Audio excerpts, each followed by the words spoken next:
and 0277411942. Naka Travel and Tour, where Ghanaian travelers reach the globe with confidence.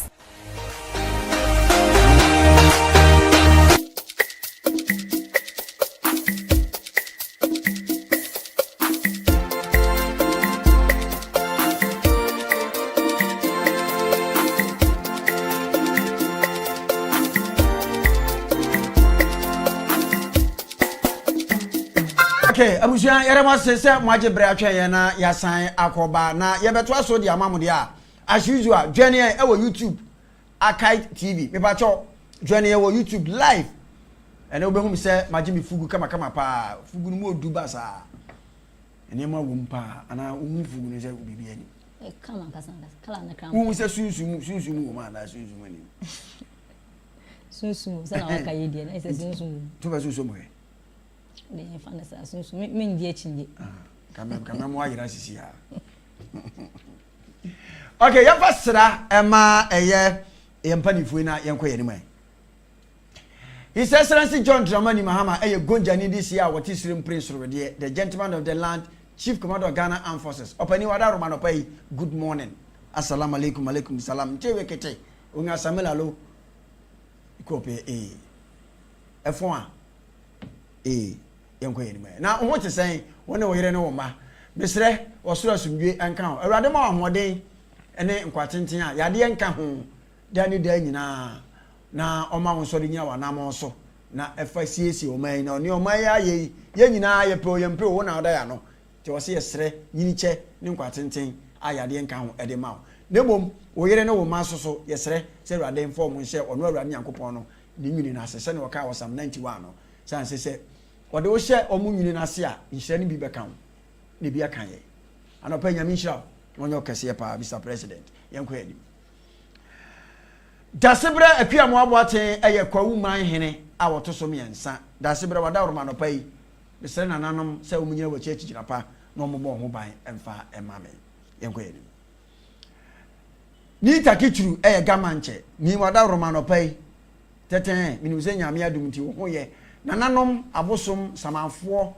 ene esoro ne asase ya nyina wachi achigina pa mame na oma wahini yahudi no enya kono yenko yedi otumfo wa se tutu wote krawre so otusu mienu eye the king of Ashanti King Solomon na wada roma otumfo nyankopon emo ho ban mame na nanom samanfo ene osoro ne asase ya nsuo ne abosom atwa santeman ho nyina achia enyina wachi achigina pa emfa mame yenko yedi Dr. Osman nu Shaributu eye chief imam ala wo nshira ala wanya okese assalamu alaikum alaikum salam yenko wasi ade yo wasaje for Dr. Ajiman Badu eye domahene na wada romano pai be wote sen binim se be nyankopon adumti be ho ye papa nyankopon be nya okese mame na onto nkwanam be ya be nya hoden na be chechire domaman be ma domahene ana domaman no ebe ye kama be na dem so no ye ba ho no ma be ma be papa atena na bibia ye kama wasi ade yo no pai be ma wache yenko ye di mai togbe afede odisika atomprada agbamefi ahene awotosu dinan a wapamu didi dramani togbe efon a mawuni ayira okakaka ese ya yo mejoy evo ta mejo asa ti yenko ye ni mai ebra so se yekofa ye papers no ede ba na onim ade bia wo ye bia na ya na wagina ho yitiawa aje bia wo ye wasase su bia adwene ho ansa na waye emfa wa ho ode emfa wo nyansa emfa wa ho ofe emfa wo sika emfa wo wadan emfa wo ka emfa wo japade bi selunti na wo ye twene ho nyansa ye nton kasa kire badwum ba bi ami fa wo sia ye beto aso I know the reason why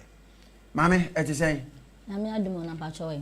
Adum udayie. Ya no waka udayie pa. Udayie pa. Me hwa mpa udayie. Nsuo no gugu ahomachi na wasima na ofe. Mantempo. Ehom da mba wo. Asemi du kwan so mo na me ba ablekuma de hwe amba wo. Du odoko ya ansa na me. Ablekuma na de mo cha me nsuo ana.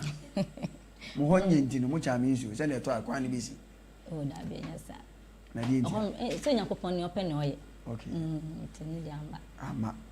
yo eti yebekọ ma ho ofe odemia obisi ho na odi papers no di ama yenkoye anopai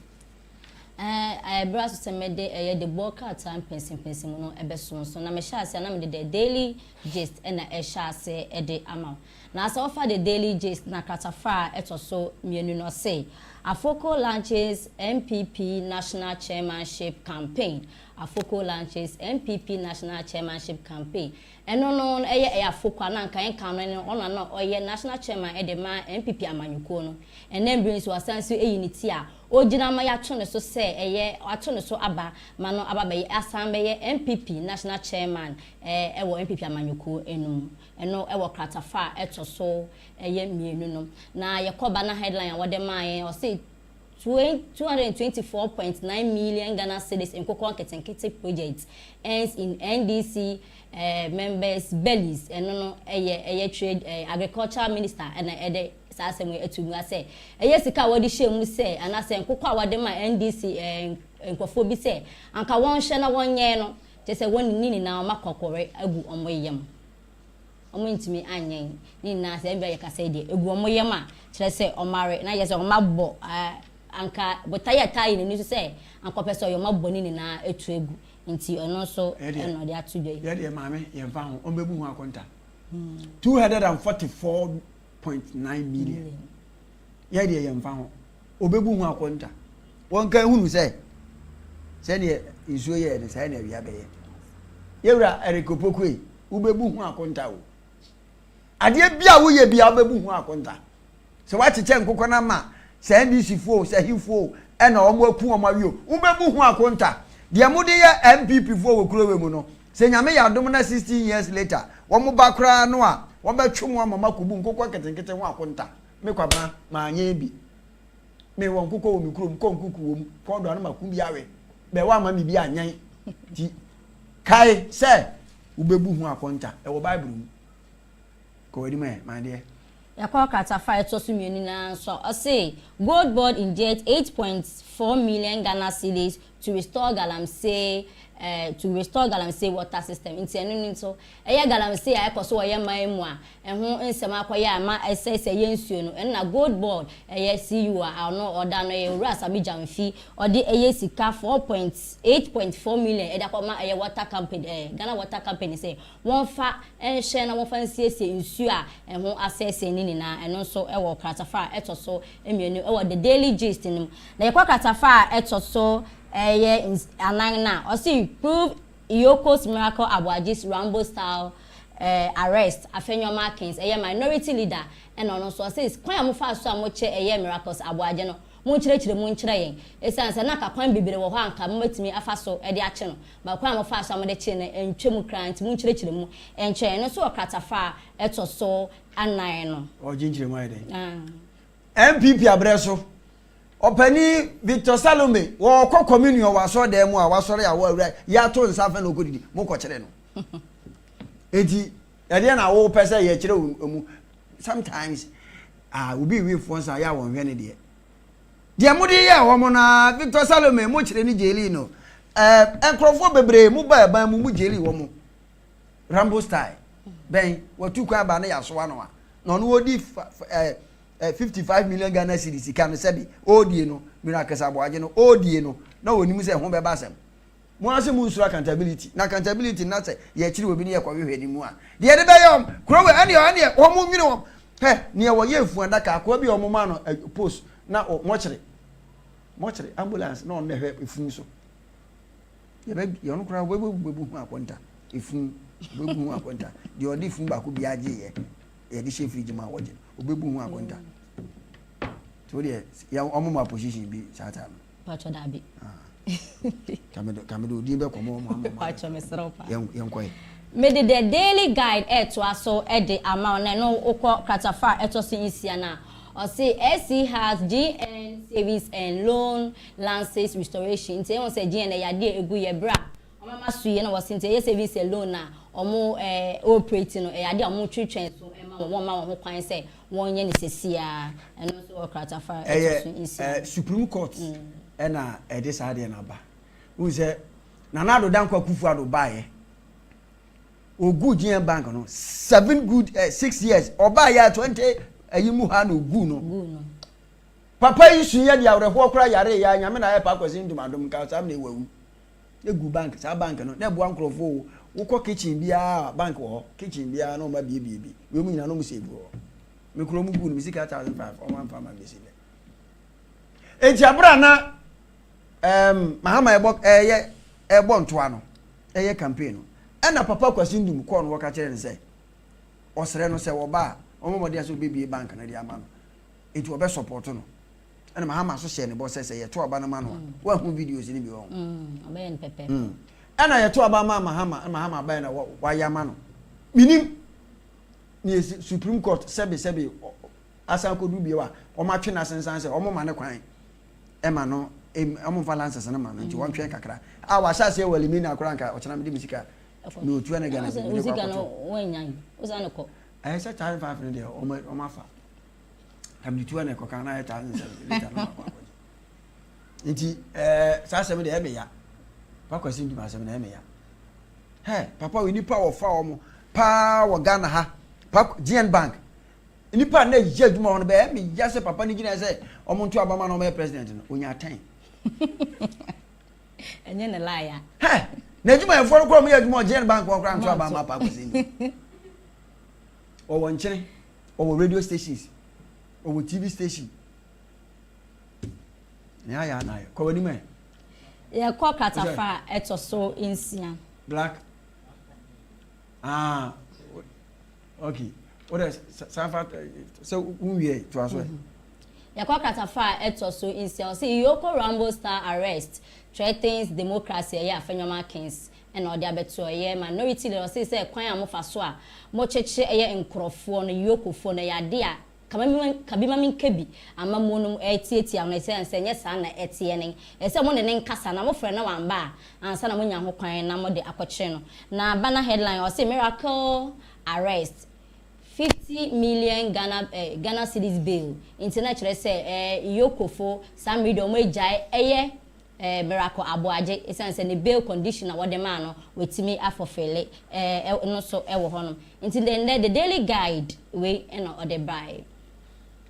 enra nyumre na mu se omaja na ototo ne nsa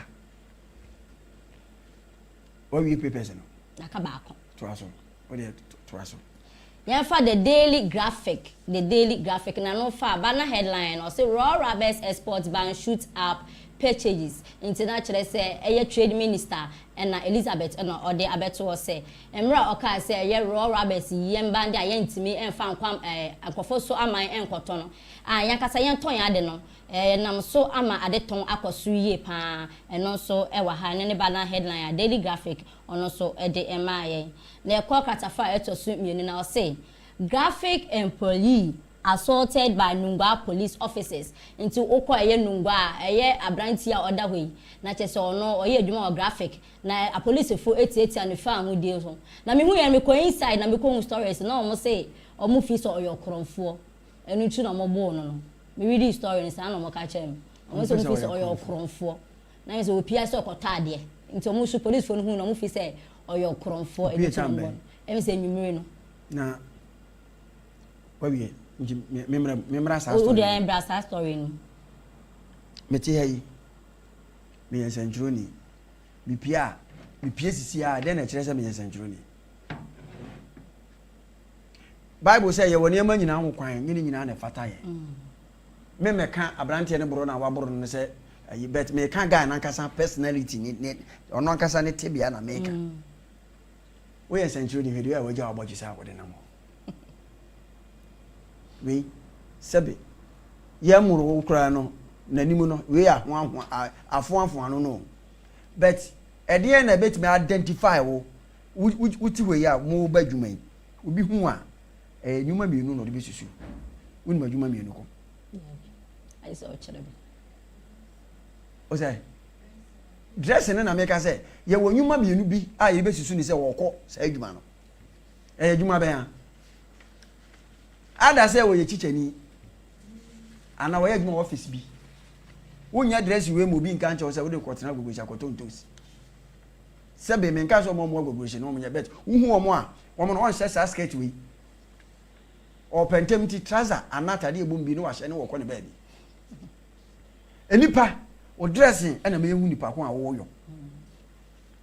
sebe wa pie kɔtɔ ade e bia na sa tam na ya anadwo appearance ti sen edu baabi a moma yen masu ni ban bi na di wo ye ho o ti ase me mitimi dresse na me kɔ baabi me nam krom obi timi hu me ohu me a o se pastor ohu me na o frame pastor direct obi so timi hu me a na wa frame e bia omo odin bebre obi ade frame ma chefu gi mi si fo mi se onu mi dey obi be frame ada say mi yi we ni frame nsa we da me sa do be frame nana we ne na me nsa o be frame alaji anaifo enti onipa bia no wa fasuo ne mi hu nipa ko awoyo enti bra wo ye sentro ni na se hu pie ya e bia wa fasuo ne man microphone do masake kan ho na e bi nso a omu bisa wasem no wan ko straight me ye sentro ni na bia se ni covid ba na me ko aburi ho akoye story bi enti me drive unse me wo yisense me kan ni enti na me mpese ombe hunti mi yiye na me digu me letterbox no ti me duru ana police for stop me se covid ba obi ampie me ko hin na me so me ko ha kiki om ma me ko na me bi me letterbox na me yi me ana ho fa same kan ni me na ye hu se eno na kire se because men no mu nye kiki a kire bibi enti bra me sere mo nya mo ma mo ne ma bi sisi so ave approach for no he ya bremu kakra bia no mo de mo de mo nsa minim se we am aye GJ president no oba be condemn on de ne dia no o ma be he ma kwana ya boro no ye mpe compensations ka bi mfa ma no ma no fa ko he na yere ne ba condemnations ni e ban kwa no be ba be ye police for ya papa no ye nuanom ye yere nom ye nua mema nom ye ofa nom ye soa nom be ne e to da bia ne mo ye okromu ha na enye o even so ye kronfo bo aye boro no mo ankasa mo bra akora che se wo che kronfo aye mo no be mo che kronfo a mo boro no mo aburo obi ba centroni a wo choro ma daily graphic on graphic mo aburo na se na nimu kwa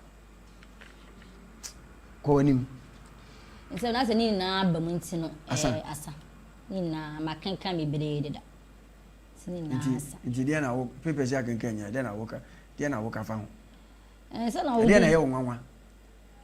ma ko bi ayi e fa say kwan ya mo say afenya ma ken say kwa mo fa so e de che ayi no entwa kwa mu no no na e me nwanwa say mo ban no mo so na mu ye bi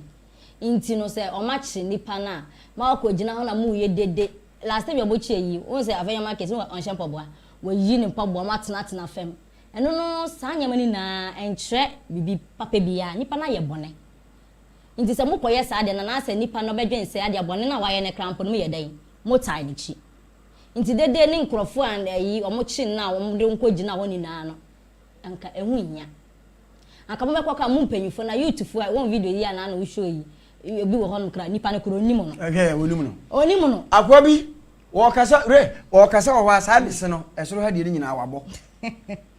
enti o ye se yampre na nsa no kwa kan ne se ne na horo ode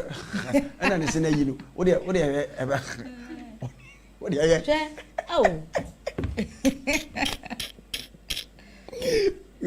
we mo go YouTube na kwa na mo fa mo go tara mo we nya be dikra oni bio ne se na esoro de no wabo enti pia otakro odibi kan no no mu ena wakọ gina ho na emanfo ye dede wo koye bi wo nwene wo umu ikoko wo woto ka ori kofa amnam ebo amnam oh we ade nya popo sa kra ma wre ho na ne omokotwa ne fie omokọ late no ne fie pa wesi a omotwa ono se se omoyi no okotwa ne fie mo na so ko gate sister ya me betra na me so jaguo mo so ayi miracle saboade no wonyo bia wo na nado dan kwakufu ado ba ya ba omi afa ne de ne ye special aid no mo man sa position ne sika esi wakodie no ba bia no wo hye wo no na wo si dansa no miracle saboade no onyobi we onyobi a me we mi munu ka prese because onyobi a na na do dan kwakufu ba omi aba ye e na ode ne ye ni special aid we oh video no mi refi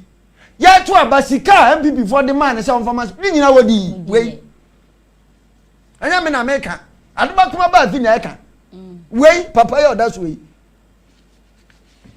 muna mubu no na nka we ya kire no a makwa koje enti na bebre na nko ho no ama supporters a ya han wo mo ya mo 150 obi say ye de ne ma no koto bangu ye tra ho na tie we de re my video ni bi na tie nsefo a ebi keka chese ya han wo mo obi kura je ho no onim ne ntia wo gina ho nipa na ya kire kura onim ofe wo say ye bisa se ho na ya kire wo say remu acha na ya kire remu acha na ono achi obi no wo say wono na ya kire na atum onim ne reason why ntia wo gina ho makofa no e de na be gina ho because of ya kire mira kasa boade ye ntie video ni bi ebi ase ye mobo ye ntie bi mira bra why are you here? I'm here. Look, if you see me, I'm from Wale. Why are you here? Why are you here? We are here because of our team manager. We just want them to bring him out because we don't know what he do. Then they bring him here. Who is he? What is his name? Who has been arrested? Why? Who are you here for? I'm here to support Baumia team manager, the gunman. If he got, I'll be man presi. But because of Baumia that I'm here. Do you know his name? The one who's been arrested. I don't know his name. Okay, I hear you are singing some song, Remonacha. Who is Remonacha? He's the one. He's the one who has been arrested. Yes. And we want them to bring him out. We want them to release Remonacha. Me, what I just know is they just want to weak our body for us not to come out and do politics on 2028, and it will not happen. So you want them to release Remonacha for you? We want them to release Remonacha for him to send him house and come. That is what this bring me. You really know why you are here? I know what I'm here. I not tell you that I am MPP and I come to support my MPP member. But the person who's been arrested. I didn't know. Okay. Mo fear na from the demonstrations in Brana. Me okada people for no. I'm not my friend. Yeah. Bana ma ban mu ye wi a ye wo sika de mema mo ana se. Omo to fu e ma e na mo wi so no omo so me che coins kakra. Coins no sa ka de. This e do fiat na me sabe kam coins. And then me saka me coins na be kuna video. We omo so be ma 1515. 1.5. 1.5. Ja obi nya bi unya obetuma twa. Any we will not be silent. Because I didn't know the one because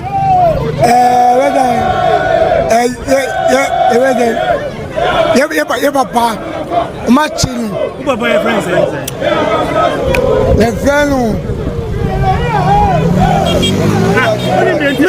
miracle. I didn't know. Onye shwe on your biscaye. On your biscaye. Onim the entire chino. I don't hear anything. I don't hear any. I don't hear any. I didn't know what court me. So kakra free ha. Wo abusuam na se nipa mu abusuam na modoso a. Ye obu o na asemoto no oba apam no wonko. O he nani ma ni wa beba. Enti MPP for person mo ka kire me say Sankrofu ye o mabai they are MPP supporters are omo ba ne ye ja miracles aboaje o sebe mi ntimi monipa sebe aburu be omo nyina san etutu na me han say omo ba no man ka de kom me ye nche omo nim oh mame ba ku bi wano de wo say ne madam na de ben na papa yi kire omo se ne ye luku isobu ni ade nonsense. Yeah, semo. A common to my yes, son. But we'll buy no be ye wa. What about one crafty? About one crafty? You, Mate. But that's why. Nana wouldn't be fine. And I can't turn him. I just let me do it. Sorry. Transit. Yan try home na yankofa asoko na fe no. Yama to adwumade so ena asoko no why ye director masi Malik Basinteli wanya miss call meba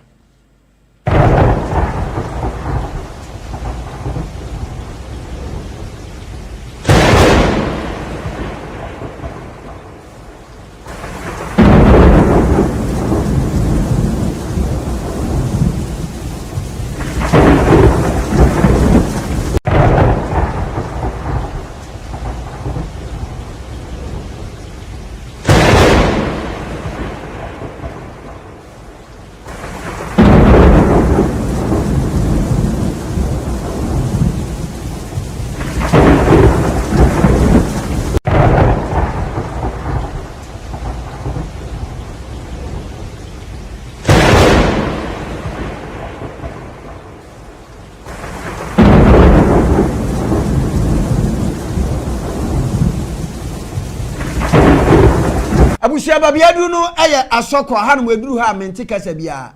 ya fa me na nhia ba kwabana asivi nyansam nyina chia me ne me oskoma nkra nso oja sropia me na mo nwono ti ya nweme na madika kase meme wahai mini atem ya mfasa anteteme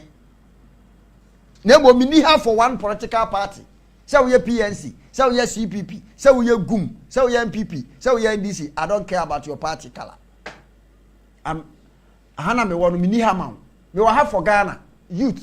emabunu ntina me wa ha Ghana yi edi ntina me wa ha ba no pai Honourable Malik Basinteli, Youth Employment Agency, CEO. Obi nkanche nse wanya miss call. Ya baba to abawo kura yi mu woni eye sami jemfi. Munti Mahama wini na me de because mu ya youth a mo kasa ye mane to asum. Sami jemfi kotra YouTube UTV na o kasa fantastic. Almost radio 360 channel, NDC 4 channel no, radio 360. Sami Jemfi every Thursday be anumere na on ya analysis ho. Malik Basinteli Kotra TV so radio so na wo kasa titiri ni TV. O ya analysis no ma ne to wasum no mu opposition. And now be papa bi ka say two political parties o mu opposition a say be o mu kanya nsasem. Ba mo betra konwa so o mo nsa won kan nyina yese hunu afi ne mate ase ye wo kramu na omampani John Dramani Mahama ebe appointe wo se woni waye o mo CEO wo behwe ma adwuma akoso ye ti kramu na Zoom Lion for o first attempt a wo ye yese ye tuo mo ka 250 wo mo na eka ekoko radio so Angela Fanu ko jodi simu ko didi nkomo 250 obi maami okita nkwada be nsia wo ka da bia Zoom Lion for ma ne de omu kunu no mo ayeden awu agya omu dodo na wo so me single mothers omu kunu ma awu agya omu nti ba Zoom Lion oba bia no wo complain mi kunu awu agya me nkwada 9 nkwada num eso etua me ka 250 na nso so na ka tua ne emma Basinteli yadi utra konwa so na wo make attempt say o masa ma mefuo yi 250 wono na de ne pra ye na sese wura ebe kwakwa pra kwa ho ma mfutu abọ na obi maame asem hwe na mo say yes oba nie pa no wo ye Zoom Lion Zoom me nka say nye o 250 Ghana me ameti ha yi me tam Vicky di ne kwatena kire ha ye bedi awie sisi ya just 2 hours obi apra kwa ho say ma mfutu akọ ne hwim 1 month na ya money 250 ntina sebe eyenimguase wo ba your first attempt ana wo pagya mu minim setaz yo sahe sa 750 kura ntina ka na fo e ma no bom nsem ma ye pe wasem ye tudi wachi ade me pe wo ho kura nse ye beto ba na wutu moto na wudi wachi sa ne mani age kura because we ye youth a wo kuma youth wo go gina ka so a ka se MPP for ma diska nyina no mo betena Kotoka International Airport na ma chiro bo kalifi me pe wasem papa Malik me ni uni asem wo ka wanu tuma me pe woni Sami Jefi mo ye di mo na mama kwan ma MPP for ye ne o mu ye yo mo mi mo ka mo ho a obia beda enso ne ma ye di eni asafo ajenum na Malik wo ba ye no wo bie porter bi to wo say wo a wo pe baby police wo a wo pe fire assistant wo a wo pe hwane porter no ye bia to ho to obi anya bi me de me sese me bodi adase ye say ababa wa bi wo masoro mo ye mienu wo mo prayer porter de bi obekọ bia na ye kro su porter no wo na nso ye say eye adwuma na nso so vida ye bia ya kro su porter no ya hu na ya ni na he ni nansa na ehu ya mu graduate wo mo o mu fire he obi e di 40 na obeye assistant fire officer 40 years uhu bia ne body ne memre akasefo nyina wom amara na omakọ school ni mrante na omakọ school sabi akatua na nya hiu na nso obetra fie ma na maame aka banku ma na didie obekoye sa adwuma na age 300 500 no no de atwitwa na ho sabi o de beto pant ashe and the pant is bebre efe pa bi entiantia akase na twam kese ne omo hye na yeda bi omo hye na tia no a etimi de onsa ba ko yi fa ho no fe ina na ya meboa ene wanya adwuma wonya bi nto enti maba ne de omo ho gimu omo mo direct traffic no mo direct e support na wo bi eye no me se me ma sorry ba wo try the best several times de bia ne ya cross supporter no enra me na mo a me kwankwati a wasanse wa bie porter foforo porter ya wo bie ni sen minimum say mu bie 90% NDC for 90%. Eti dia wanya NDC ni no porter no oba try Malik emfa me pa chawo porter na wo ka se wa bia bie ni ya bie sabe ya buru sa mo cheche ba mo ho individual na mo cheche e de ma mo party for ebia secretary constituency chairman constituency vice constituency women's organizer obi abenya slot to be 3 mu wi a e ka tena mo ba ka cheche mo bie porter sabe nyansa bia enim Malik nyan di si fo nkwa na to aba na ma mo Ghana fo nyina e da to e bi si da ena de ma president Mahama enti me pa cho sa porter na wo so wo bie no eya mo wani na ho na mu mie mu na obi a obeye bia no o pasese ayi ye mo ni video no so o ma bie a wase ya nche obebie okay ye be keep video no de obebie bia mo amuti dem a mo ye num se force ahiu mu nyina mo nkosoro mo hwe se mo log in na beba enya djuma Malik mesrawo enya sa me ne uni sa porter no so na wo bia ma kwan nam na obi anya bi nya ne nya asuma si kwan ne nana ne abrewa obi nana ya abrewa yenko tie Malik basintali mra. In the next few days the portal will be opened, and if you're a young man or young lady out there who is willing to learn, as my brother rightly stated, cloud and cybersecurity, AI development, power platform development, data analytics, and data engineering, you can go onto our website and apply. It's free of charge. No one will take a penny for you. Government is absorbing the full cost. You'll be trained and linked to the job market. A few days ago, when water nearly consumed my brother's office, we thought they would not be able to do it again, but he's shown a lot of dedication. I saw a lot of write-ups of people who were claiming they wanted the Ghana digital sector subletted to them and all of that. You would rightly see that they are in full charge and command, and they are willing to even go beyond. And so the flooding situation will not be a setback to them. It's shooting them into the future. And the wide Obian can say Jumana Oya Ujiska. Mementi Minkasa, Unisika, Nemum, Quaya Faso will be a support and Yana to the Bia, Nami Bomia Metal, Nami Comete. Miss Row, be a Munaho, Malik, be a Munaho, Nina a Ghana Fono, and ya NDC from Kwan or Ghana. Ya hebas ayi sami jenvi kono wani pe good office wo wonya da yi hwe obi a mumie mu nsam man why bedi wasi guy na ne se atuni de me mpese mebo ni video no but ma me nko MPP for so ye wura afanya market na me pese bi tu MPP for you to know for say e wo me na wo yen enye pe sa baiwa na efe ne Cameria no so ma chi no ye chi na ye chi miracle saboaje but Cameria ni din ate enra ye se ya chi koka akoka sembi e wi asem wo mpe nipa na ya no de no nkoto asem wo ye MPP ni ana wo ye NDC ni na wo ye youth a ya no wasu ho suho na ne oni muto na edi ni gina kire ne ano dwene ho ne suho ne oni muto na edi ni gina kire ne ano enne enipa ya kire omu nyina ne ebo didi miracles aboaje enti se wotena se din na wo de obeya wadwo se wo de ho betoto obi etwe ho a obi twu so chen ye wo danta ene ye wo danta na ye wo danta mu danta ti obi a ne de ti MPP youth NDC youth mo nwene mo kasa e wo dwam mo kasa ne ayi a mo nwene ho na abanka bagu sa na ye de wo kwa edin e be ball no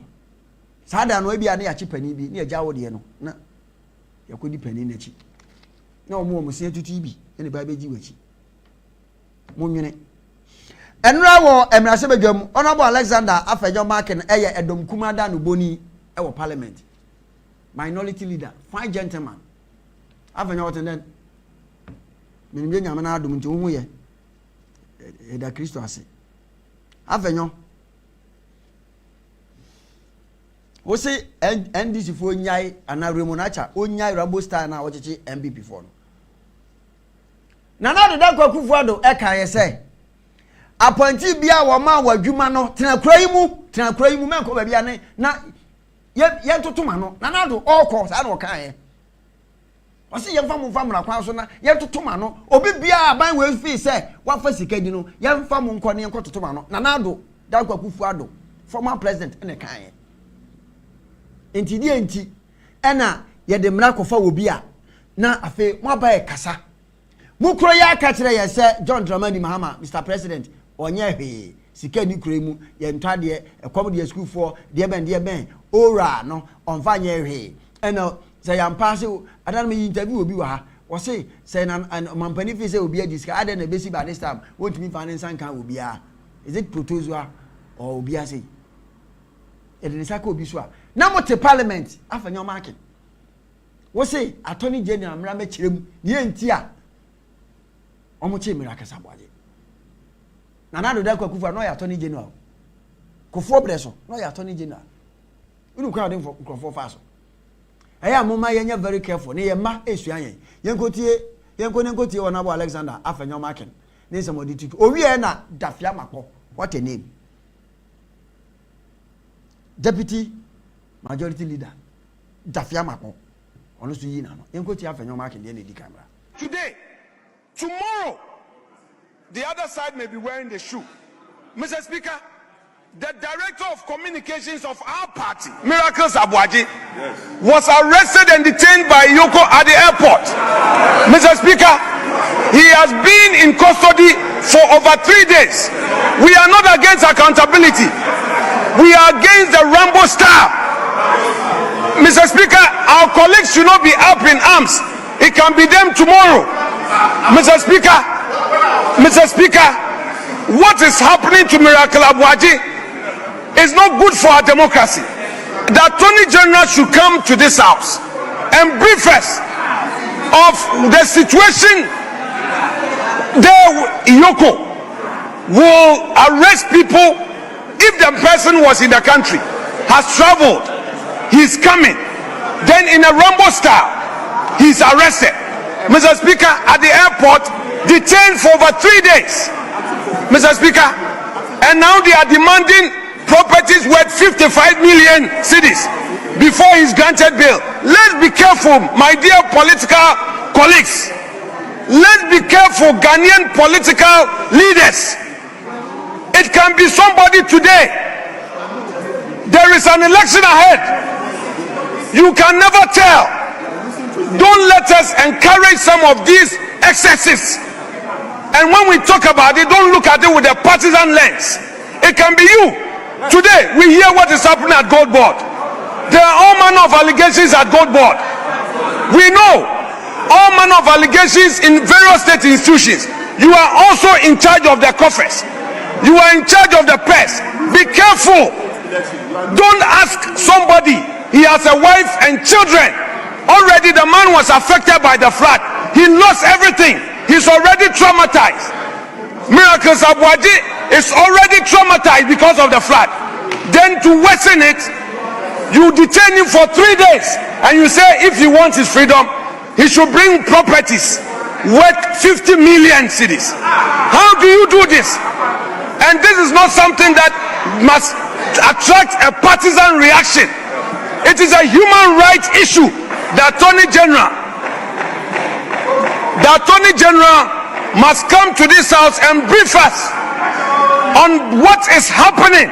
Mr. Speaker, it's not good for the Conducted into the affairs of the Secretariat covering the period from 1st August 2022 to 2nd February 2025. Mr. Speaker, the charges that Miracles Abuaji and Gerard Apia faces include conspiracy to steal and stealing, using public office for profit, causing financial loss to the state, dissipation of public funds, defrauding by false pretenses, and money laundering. So, Mr. Speaker, the minority leader has no right under the sun to suggest that where an investigative body has conducted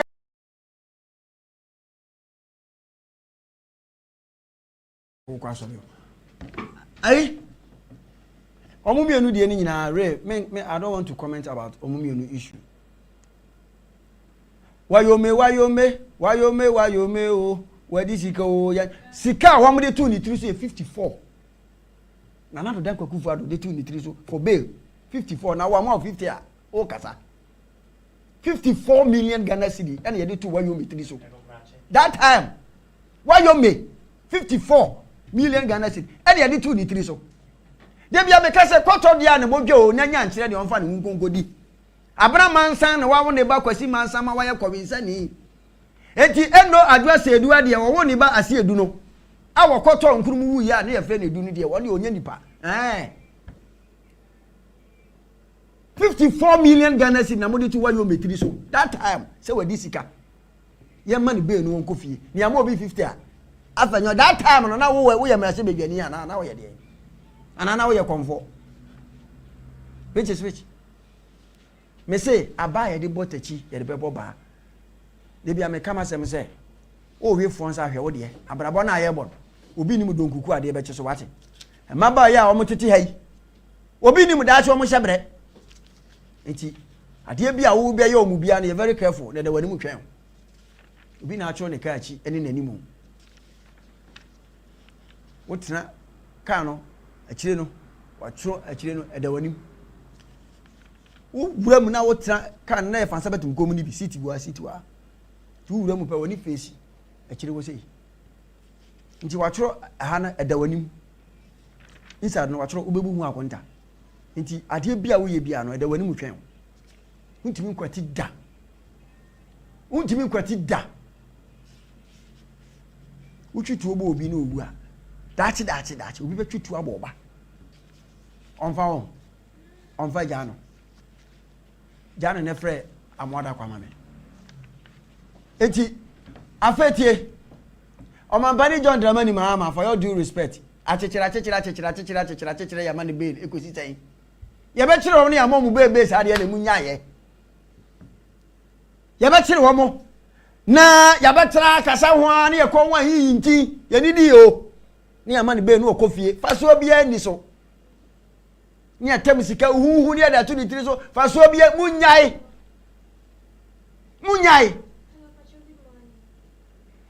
munya na faso bia ni so enti ye basira mo sa mo ba chi nipa na mo ba bibi dia munya bibi mfanfa ho wow na yan kwa yanim pa cho wan Mr. Moda kwa yo why you phone cover na free ho enti munya de mo ye no mayen na munya de papa ka che wan yes sports akwai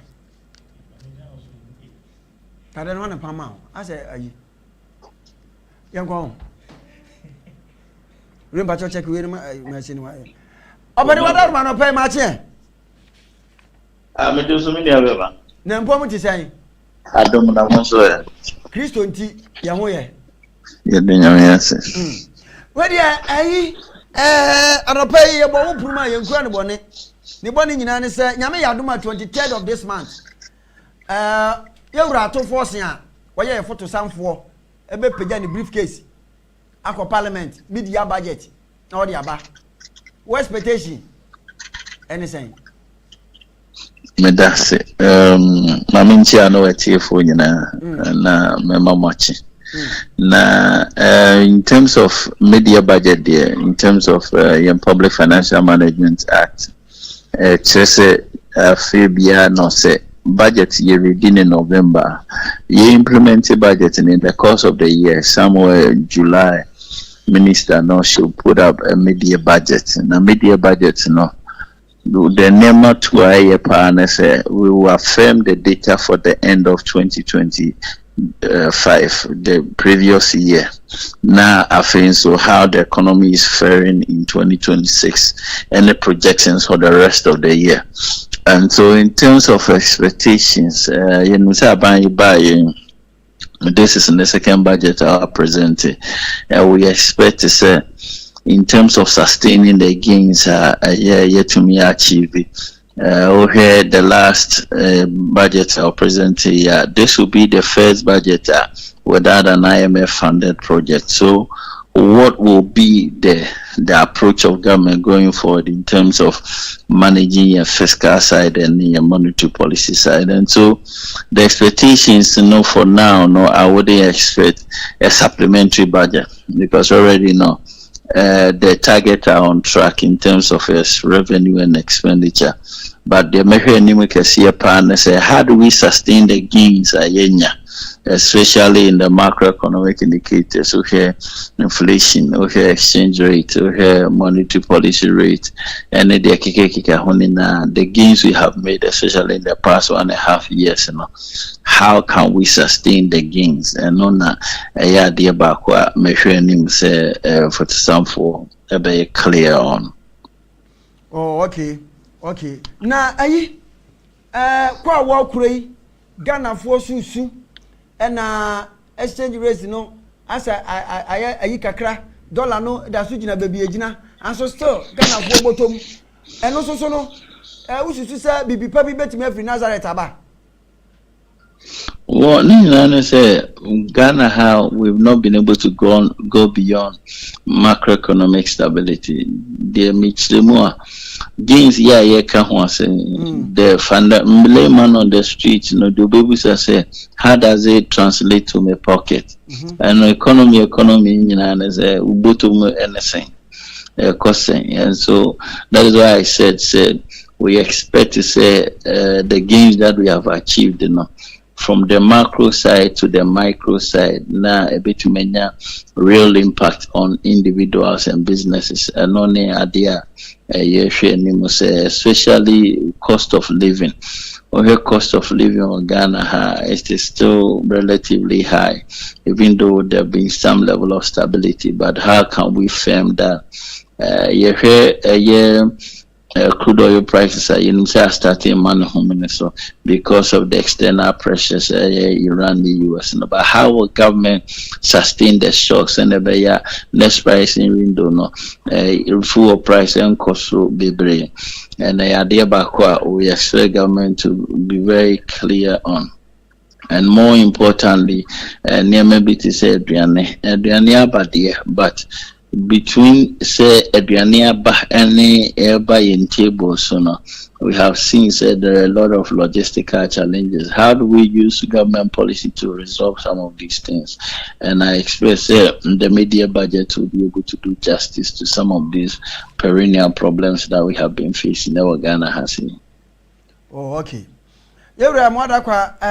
Apart from that, what do we need to do for more? Say Ghana. Well,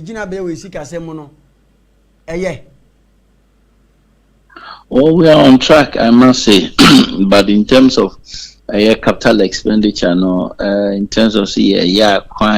hospital, this and I think the government can do more, because you have a mandate, not just you want to better the lives of the people. And so I expect, in as much as we have been doing in economic contractionary fiscal policy, when me and Masuka can, I expect to say going forward, every IMF programming will be to me a BNM crash and real sectors of the economy, a bit to me a lot of investment, especially a ban of a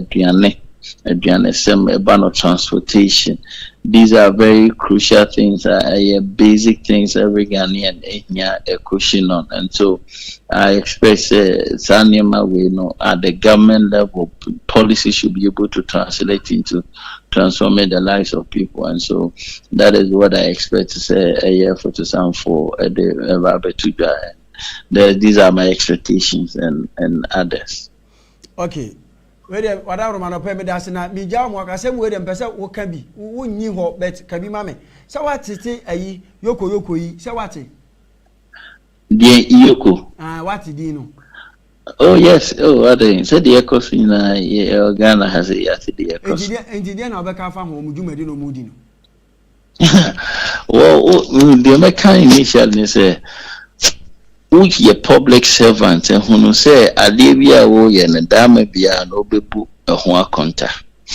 Of course there have been some level of excesses in terms of yes and ye day nipa bi faso si ye chioma, but I think say sadia na said you twem MPP NDC bia bas tactics no it doesn't really help in nation building. Say nipa no ususu say o wi o mine sika Fani family kwanso mradi Ghana ha emrampa ye honda. We have all the laws to prosecute. I always say the fight against corruption, I also say an economic policy because amount of money a year kicking say allegedly these people are embezzled. These are huge amounts of money. Say your agenda 111 but of course in terms of sending this state power sometimes bill conditions here they talk so even the interior education minister Kraka once say bill conditions BIR more they talk so no it doesn't really help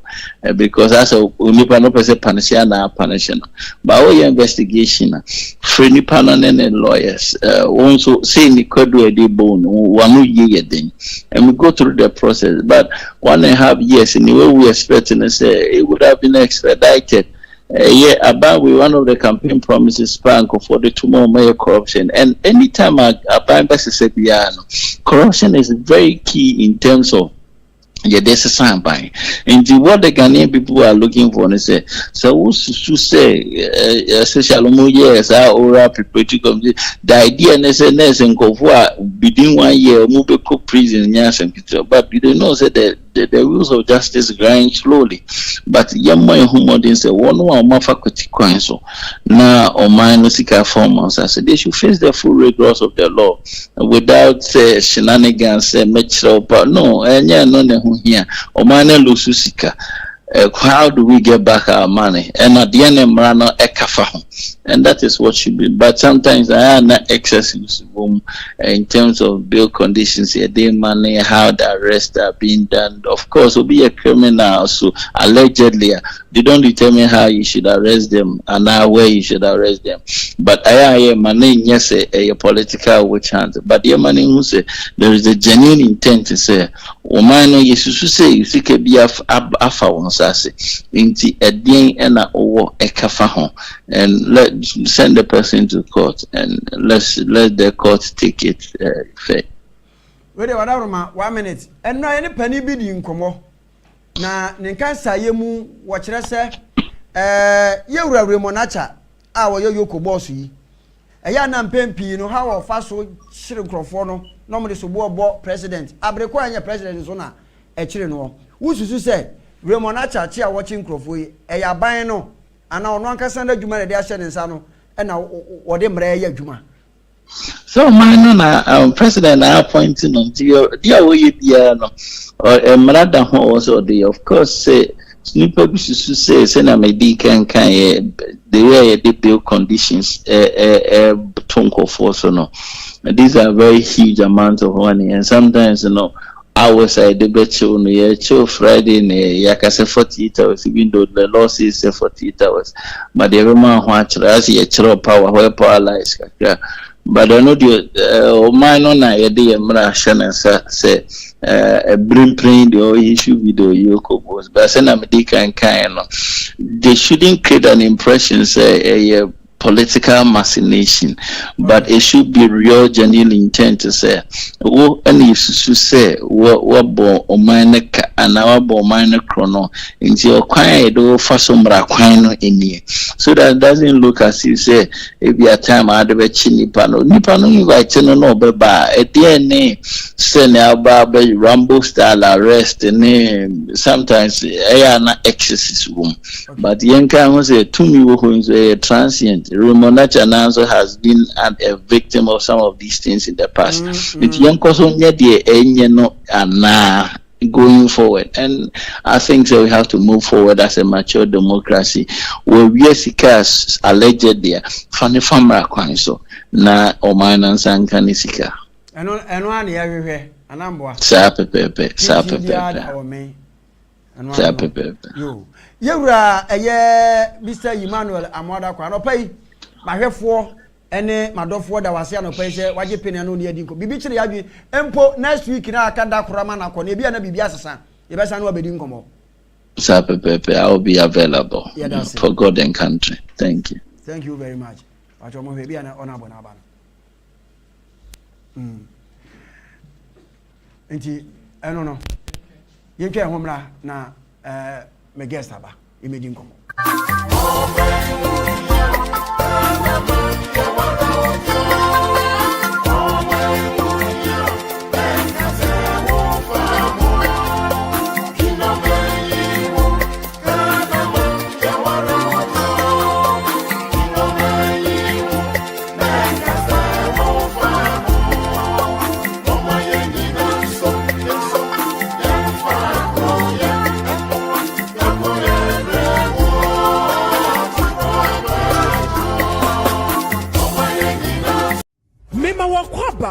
Muta Motors, yeah, would number one stop shop. Emma will car related needs in Ebano repairs, maintenance, diagnostics. Emma car brands are who na. A bit is a Toyota, Nissan, Hyundai, any Korea cars are who na. Yebesiesi, ABLEKUMA Toyem. Ebano comprehensive range of services. A bit is say car repairs, spare parts supply, and in the diagnostics. Yeah, would number one. And she baby, yeah, spare parts shop no. Ewa buso. Ojina faku na wato kasa woni o manyi na ewu yempo se obekwa ko chinchini esam wali mu fifira bre afei ye home and office services na me pa chew enye akra hape se beje wo Ghana bia o kasa yi a because your workers no doso ko frɛ ya ye ba be faka no ana se ba be ye no ye ba na se wo se timi no wa ye be ya mo se wo se di ba garage so ye di be ba nti beje ka ne be se bia wa ha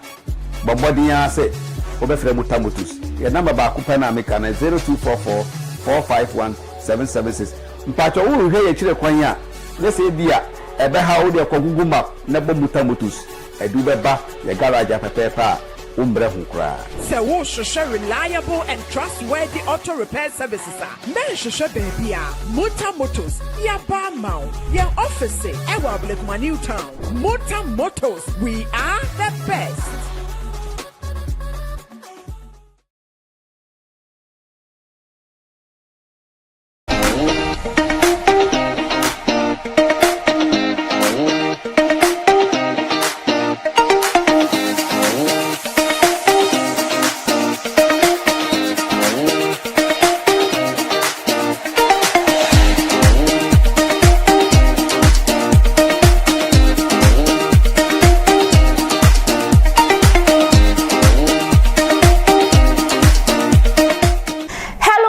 To NKANSAH Travel and Tour, your trusted travel partner. We are located at 59 Niyama Street at the Odoko official town. As NKANSAH Travel and Tour, we give you nothing but the best. We make your travel dream reliable, safe, smooth, and very much affordable. At NKANSAH, we give you nothing but the best. We serve our customers what they really deserve. At NKANSAH, we can take you to countries like Europe, USA, China, Japan, just name it. Where do you want to go to? Look no further than NKANSAH Travel and Tour. At NKANSAH, we give Ghanaians exactly what they deserve. At NKANSAH, we have to give you your visa before any payments can be made. Don't you want this one? It's the best among the rest. You can also contact us on 0548 00 5598 or 0598 026733 and 0277 411-942. NACA Travel and Tour, where Ghanaian travelers reach the globe with confidence.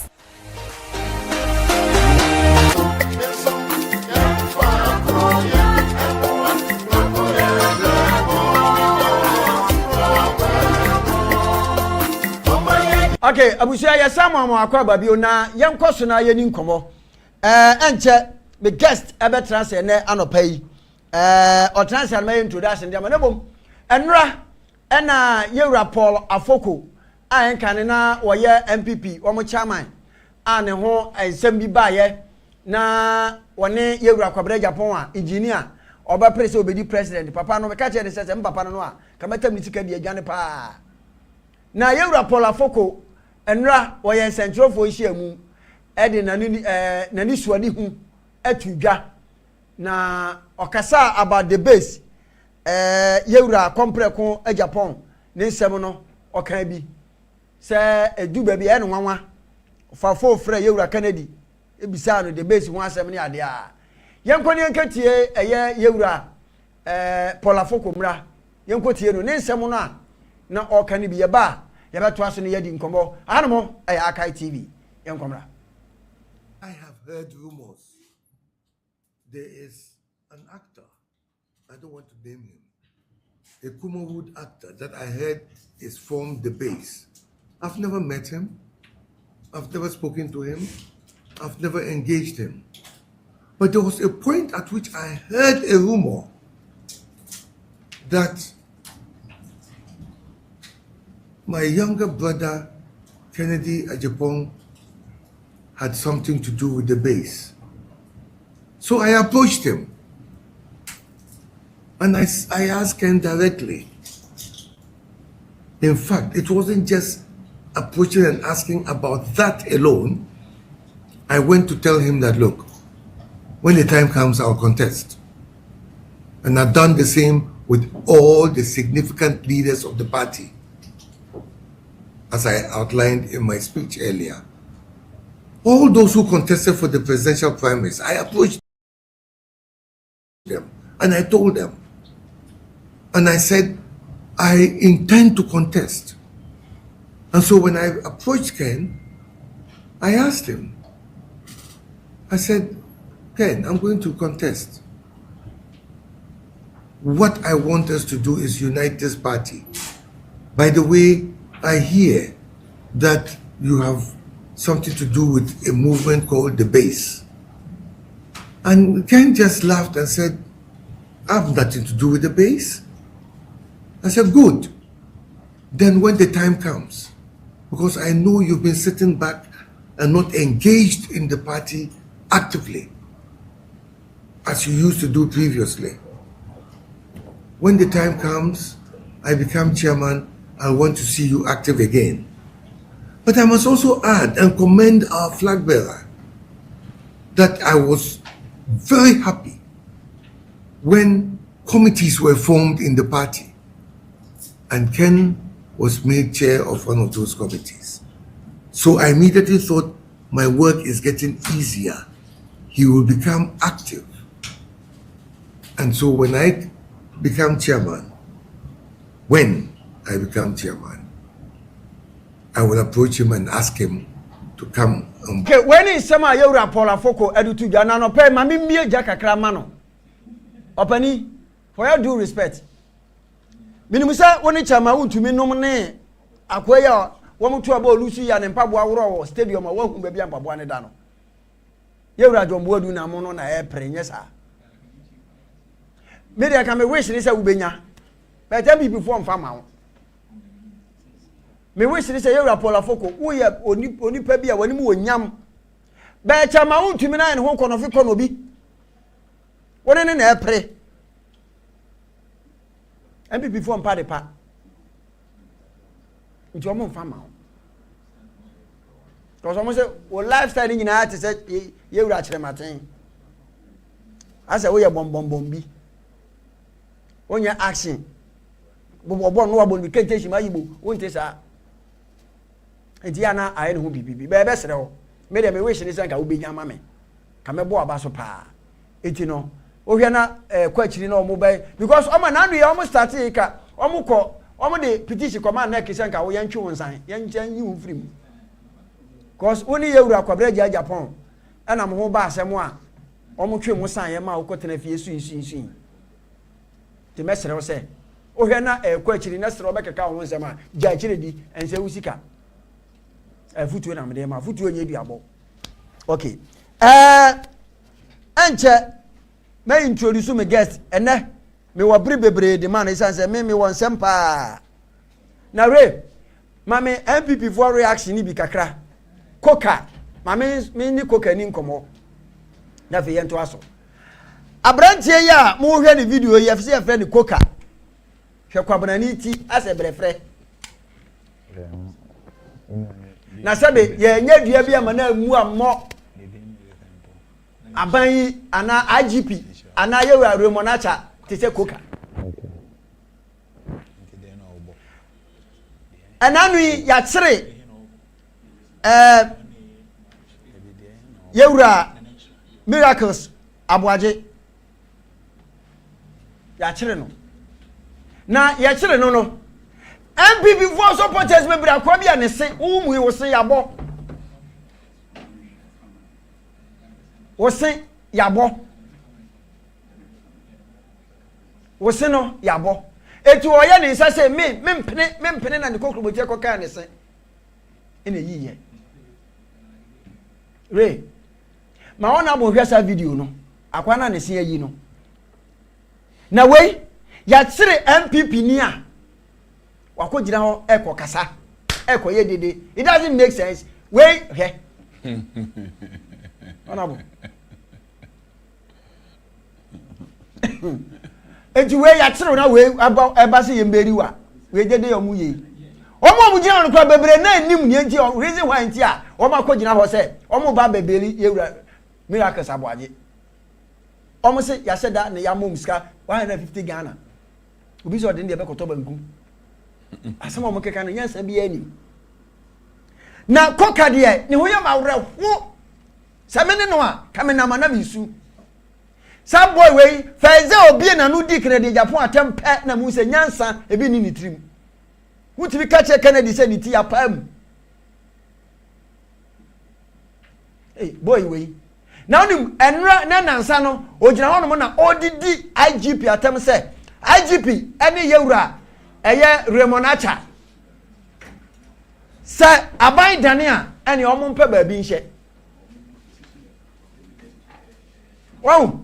se aban no edane a ye remonacha ene IGP omo nkope ba bi nhye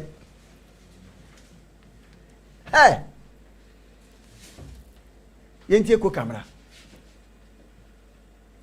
ti krom ha America for to be be fa wo ba eko untumi nkan ho hwe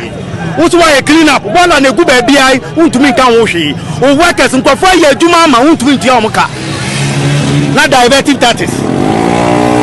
tache dia no waye dia ba no waye foka ya share ne arrest na no protest because of the arrest and that's because you detaining no more than the expected hours na ahi no wo dia no waye say when you dey wa demonstrate because it's your right mani who say waye say and put in through due process I didn't know about okay mo fie na be from say demonstrations in na yembra na me okada people for no am no be from yeah bana ma ban mu ye wi a ye wo scared be ma mo ana say omo to fu e ma na omo wi so no omo so meche coins kakra coins no sa ka de this e du fiat na me sabe kam coins and then me sa kam coins na be kuna video we omo so be ma 1515 1.5 1.5 ja obi nya bi unya obetuma twa benku bi any bra why are you here? I'm here look, if you see me I'm from Wale. Why are you here? Why are you here? We are here because of our team manager. We just want them to bring him out because we don't know what he do, then they bring him here. Who is he? What is his name? Who has been arrested? Why? Who are you here for? I'm here to support Baumia team manager, the gunman. If he got, I'll be man presi. But because of Baumia that I'm here.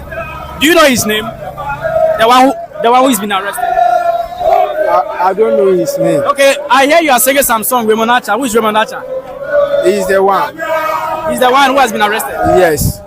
And we want them to bring him out. We want them to release Remonacha. Me, what I just know is they just want to weak our body for us not to come out and do politics on 2028, and it will not happen. So you want them to release Remonacha for you? Yabada ma say abusa hanu ya Akai TV Ghana ntiju madie na wasugusu a wo hwe no me pa cho won ane ne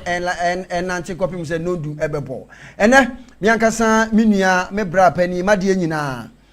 ewo me nchen ewo hanamo abusa me ka kire wo se mutamutu sadaroma ena ode yen kopim se nondu ebebo me pa cho owura yi Ablekuma Central hono mu no di ne nkwe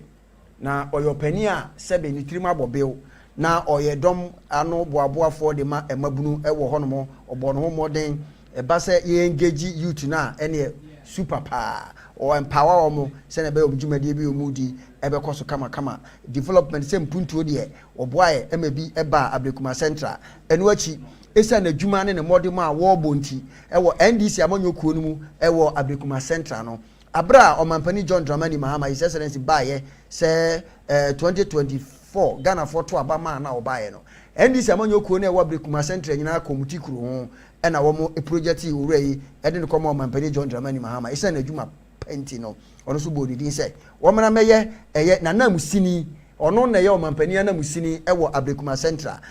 Central no eson pa me de mintimu ngbo ono a be kire ba bia ehano ano ekudru bebia minimu Zongo Russia Banana Inn kudu Tankasi Lai Zamrama Lai Shukura ene na sefo nyina Mamburu Park nyina ne namo mate kokura fa ho baby sekefu bi namo mate kosuro nyina ene namo owura yi kwa kopie mo kaneshi nti ne kaneshi no ebeka ho asem pa nti ewa ha academy woso eka ho yo nti eno so owa ha ibidi nkomo nti o mampani boni din e ma ne be MC oba ye mesrew ne memedi mani kroto emisi ehu na mekan wudu shukura market fie bi so wanu ewo ehonom na papa yatimi aye project bi anwanwaso bi ama market no wo si abansoro be se enan wo hu emiensa a chese wo sie no market no ewo fom ba bi on be ye deba yie ni ayefro ewo ho shukura de ye bi se me road kura no me ablock kwa ofa alaji peji yesino ukofa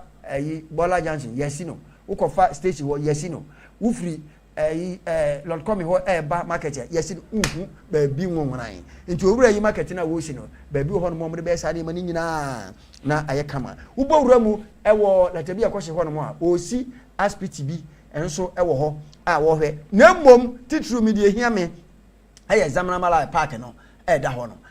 super pa yan ye ko ho emri bi na fe no ma sase ba bia waduru kra na de se de wawie enti ye beyi ni na mama hwe owura na me kanfo ni din dia mam ni din ankasa na mam na papa de wo no Frank nkansa ne bom abaso body o mampani di ma ni nti onabo eka ho ne ka ho de ono abebo e de amame nti ono na nei ye ne no edi enkomo ofri Ablekuma Central onabo wada roma do pai ye mo ache aburu yo isha nyame enso nti yesu ye chia obi a bibia boko de nyame adom bibia boko me da se ne wa ho brase ye thank you nyame shira pa nyame shira pressure no so anya agro ye be ne de na moduma no ade na pressure no so sa on say ye juma no pressure na no ye den because omampeni na nkasa no assembly member yo because o ya assembly member ninti no onim say development ni na statifi eye the assembly no ansa na ba be do central government okay enti hwe ni wa obetimi a kire no omampeni abeye assembly member abeye MP wa ba be di minister wa ba be di vice president and no president enfa na do befa enti any excuse bia enti na ama de eyi ni na ono ti ase enye obi a ebi a omefa ne so ye doctor bia na lawyer bi obebi ni afa na be di president no wa family nim from police station to because assembly member no do electoral area. Okay. Not just a community no. We are the whole municipal the whole constituency. Baby are with the assembly member near baby Ketwa. Wasan rising ama wabona ba so aba fi wabedi constituency na nkasa. Obi enu wasan peje nu aba be minister. A sector on several areas. Okay. Now obi enu so wasan ba be vice president or second in command. Anu wasan be now the commander in chief. Ankasa. Enti bibie mu no ote de oye na ase. Okay. Eni nti na ama ye djuma na ye den no. But ne den no so eye de ye beto wo XY administration. The MPP government and yeni na enim said they are na almost fire on your mind no ama Ghana for ni na de mani edi governance echi okay omo person mu say most mo beye mo de reset aba mo nyama yenhwe nti obia di nani ache yesai anything na ama yejuma na yedin afi so ufi a asodin so ka ho because yejuma no at the end of the day sanitation any man na ya asodin anything na ene amanfo canvas say yemfa the former tankers and tankers on Ensambra because of Aswadin and Nini na counting ama Yejuma de and that for me cry, but then Munina so more boy Juma I can't home 8 me Juma. Okay. Maybe what Shukura taxi ride on or Chucha or Ton Butcher or Tonton and Chinaman or so or Chow or the TV not to wash it. If an abbas. Oh, okay. Taxi rank. Yeah. The name of the so a chow pa. Okay. Nti afa ne yebehye ye nkomo na ase. Na mom be de adwuma bi to wani mama me hu se adwuma no waye. Okay. E wo Shukura taxi rank. Okay. So wo hu. Me hu ye. Na waye nso. Ai. Eno ne ade akwabena me hwe o. Se me nam anu mahu bibi na wo ye MC na me de ama o na waye. Waye adwuma na ma na ye fe dodo. Yeah. Waye adwuma na ma na ye fe pa. Yo. Ona bo miri bi aye ba ye no be se abosumi be ensu ni aye ba ye. Uba ha. Be 7 months na chepa. Na ugu project so now boy enkomo this hours na aka ni nyina ya wodi a hia se meba mu a meba ma bebi sa yo ja we de me fa ofidi kete so na me chia his excellency the job maker the Ghana reset agenda man the operation make Ghana work again man his excellency John Dramani Mahama anope me de chia efi Ablekuma Central man enim so no so eguso na ho aye dempanya me abon ho ban ama de patch no nti Ablekuma Central fo ni na se ye da nanse bebre na echia no so if you are na me den chia so ama eye the local government minister ene the regional minister omuni na bo edwuma ema Ghana ba be kra behwe now me ba me fie they are not just nipa ba ko pe na menim say the war commander in chief of Ghana Armed Forces no udi Ghana so ni na no Ablekuma Central so your commander in chief ono social Ablekuma so ye for Ablekuma Central obo edwuma 24/7 papa bia say private sector cry edwuma na also pay obekwa making sure say obetimi de na no atuma ama saka edwuma ono nti Ablekuma Central aye kra behwe honourable Abdul Latif Dan ene anopai baby a wo bia no Ablekuma Central nti ye chia opa ana ye da so say Uma yes Ablekuma Central. Menim say emri bi bedu a Ablekuma Central ye kan one of the constituencies say ebo edwuma here. Ye benya one of the best names ye ntimi nyi ye mfim. Enti anope honorable Abdul Latif Dan me chia opa. Ija se me ba oso a eja mu media yi mu na ye nkokuhwe ne mbeka ne nyoma na mu na mu ye edwuma eboa ama Ablekuma Central ye kra behwe. Mu de mu mfoni ne de obi a oti obi a be won say odi onum Ablekuma Central ye pa baby a obobo Lord call me ho ne Manbrook baby a obobo eni na ye baby a wo ye dem nti muso eja ye da mo ase pa se mudi eni mudi mo ani ene mo cameras ene mo lenses edi echi a baby a enye krapo mo san kai ne atene ye ho ye e be chia mo ni na ne woni wo workers no na afi ye ahwefo a mo ti ye so ene anope me chia obi a Ablekuma Central ho donti ana menim say also te say ebeba ha odu ofidi ato ha wo hwe gusu na hwe iCard ene na ana ensempani na wo pass empampo ade ana se uyimfi ha untie bebia aha so na anim wotie TV station wo Ghana ha de bia ni wo ne ye pe eno ano wake ona bo alanche awi eno ano wake ye twato wo ma yo enti jami ba wa asemi so yi em se yini na yini ye be dwano so na president yi yesi enkohwe Ablekuma Central exactly almost about a year and a half near. Na president yi no oka say ono we di assembly member da no we who said decentralized system no and the only way I be improve your development. Based on that nti yesika odema ye DACF sika odema no o cheche mu in a way say sector bia benya na chemu fa ne de na sector bia betimi a strive say ye betimi a building ye in the economy na se secular economy no ebeye baby a ebema timamufo etimi enya fa hodie dia na che se ese start fee ye assemblies no enti 261 assemblies na e wo Ghana ha ni na no o ma ye kwan se ye ni na no ye nfa yesika enko ho DACF no obi anya ne chefa 10% enko into sanitation 10% enko into education 25% enko into building a marketer ebeboa 24 model marketer ebeye shensude bi a oho no ebeboa ma circular economy na etimi grow o say 10% enko into furniture infrastructure 10% enko into water and water systems na 10% nso into sanitation now o say ye mo betu say previous administration ye ejuma na omo ye no ntimi nka say NDC government abanti ye njani na ngu Ghana for na bebre ye mfa 20% of this money enko into legacy ye project ya be inherited from the previous administration right from Koda project Northern Development NDA project, Middle Belt project, even any other project obetu or community no your predecessors are starting omunye for 20% of the money enko. Okay. Ohona ebie ye enko monim. Nti hira mire mfi nkoma a woka ase ye ntwa mfoni kakra nche nkofo. Se de be ya project ya me ba beboyi. Obi etunika and obi fa no motor so okọ round akohwe obonse project ne wo ho. Okay. Ablekuma Central u twa mfoni a startifi Hansonic ufi odoko side e ba. Okay. Ubedu Dansuma junction na Hansonic junction.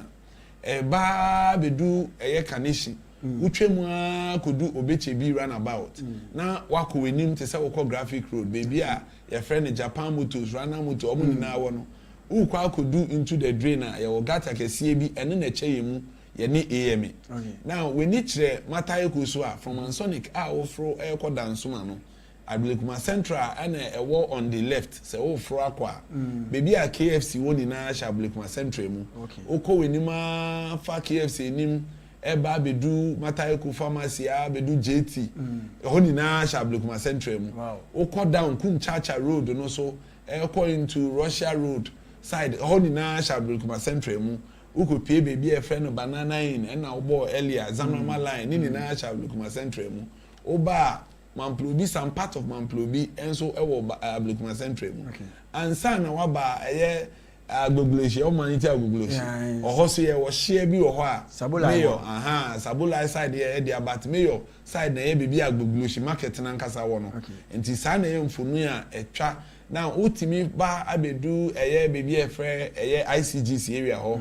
eba Nkrumah flat eba Radio Good ni na sha Ablekuma Central mu enti mfoni kakra metimi twa ba Ablekuma Central. Okay. Now afen share project yi menim say producer beboaye am yetimi start if education ye ba education then ye wo education side education ye betu school bi 9 unit classroom blocker na ye predecessor ye Mame Mariama a start wo Salvation into Mfoni e wo ho a on the left and e dey betu ye. Wow. That day ye wo ho. That day ye wo ho e betu ye. Ye ba ye no kwai wo nyame no mo so mo ye renovation. Okay. But omo do baby aye. Into ye ba na e be hu say no. His Excellency say my nhwe my school for no nchire om. Okay. Ye mbo modern na first kakra nhyem. My njanko e bibi foforo. Ya betu nkra de enya na e discuss shame. Into ye na ukọ Salvation cluster of school. My office no ben honom na. Baby aso mo fele gas no. Exactly. Okay. Ya commission ene ukomu students ni wo mu a omo sua de ye beto de omaye on the left. Ana mo masi. Ana ya be renovation awie. Okay. A commission me ni MP a commission ama ene nkola ni wo mu omo sua de. Salvation cluster of schools. Now uko we the toso a doors on intino ya bebo so tentem uko the toso so a yewo eye Riyadh Basic School Basic School no ya beto ye no ma ye ho adwuma. In fact my innovation akwenim kakra in fact because of election 2024 election Riyadh omo rashi Riyadh palm and ko enim but even though omo rashi no na omunye enti yenso ye ka say no yentimi nhwe ma Riyadh entna ho a yenye ho adwuma enti quickly MP so yemya yenu na yentimi nye ema Riyadh enso ngina ho na nkola no yenkola na bekum no omo so ntimi nkum me no ka say ye wie Riyadh school no nso a compound work aye normally insha eno de na foforo machi ana eno so ye dada na I be see renovate ye me no ka say egusu ye adwuma ye painti omo building dada no ye hwe say omo louver blaze no man ketenkete an say wo na ye now omo compound no so omo compound ba ehun say nkola yi mfuturu nkra na ebo omo then ye be ya omo so omo afele private sector enti quickly an ye dey volleyball ya ye volleyball court wo ho ya ye basketball among nkola no school government school. So I don't know bro no ben so eno ye some was Mambrook electoral area Oko Zamrama Laya park no was here abon say eno so ho no we tie for betimi aba behwe nti we ade so ya arrangement so ye de nkonya any desk e ba begum amom na omo atimi I was school no we enso ye about 9 unit classroom block eno so ya amom now if you are in ye ba Latabi Okoshi electoral area also betu say school bi wo no ma almost started 2019 5 years now for school so musi okay nti betu our left ho no 2019 ana mo ye school to o share on the left 6 unit classroom block funded by Get Fund but and also no major to you say no ye ntimi hwe ma sa school we so enye nti o share right wa ene me no ka say Max Dodu school Presby school Latabi Okoshi eno so ye wi a eno so ye arrangement different egum ne commission man kola na etimi use nti we so Latabi Okoshi area if you are in wi yenko ye hwe baby so adwambu electoral area almost school bi between 35 to 50 years and also school no Ntabodan Accra how 35 to 40 years yeah school no Ntabodan gusu kom ankola kom mata eko ye baby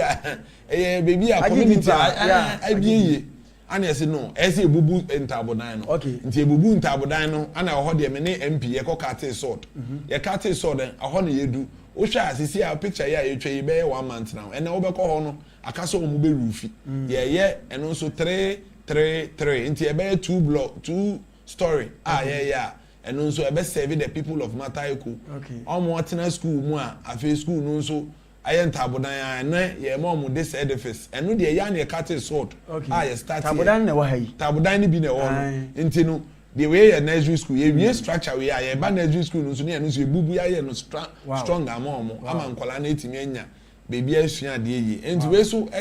another way there a new project I start here yan ye cut sword na me aduma within the next 2 months no ye be commissioner nkola na akoma akosua de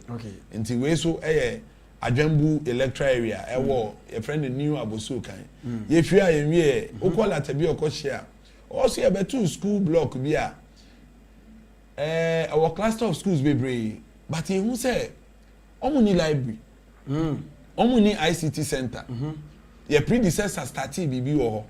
library bi wo but omuni eno se ntimi nhwe ma ne nse me no ka se yira ene na wo ho ya library ya library ni na all right ya stock my bibi awie ICT no so na all left ya stock my bibi awie ya agu o se enkwachiri nti omo no mo left ya aye we na nti library no so wo ho ukọ ho na nkola no be ba library abesua de omo besua computer so benya baby esua de nti these are some of the things now you wie so a there were only one secondary school Ablekuma Central Kateku MP share no say no Kaneshi first light Kaneshi first light Kateku so omo ni equipment omo de emudisua ICT quickly na MP say no yes talk you me no ka say no so ya stock you no ma Kateku so omo nya omo chemu fa ICT and stock you under education still Edi desktop agugu musa no. Exactly. Chakwala bia kwatena wa no an say wo sua de. Ye komiemia so sa na mo ka ne sese. Wo mo komiemia. Ko a ye komiemia so. Adisiana nti this is one of the things so a ya under education. Now if you are you provide this that me kan no His Excellency my 10% of your money say go into furniture. Okay. Ye twamri ya nkwala be ko school mo so makonya de ko school.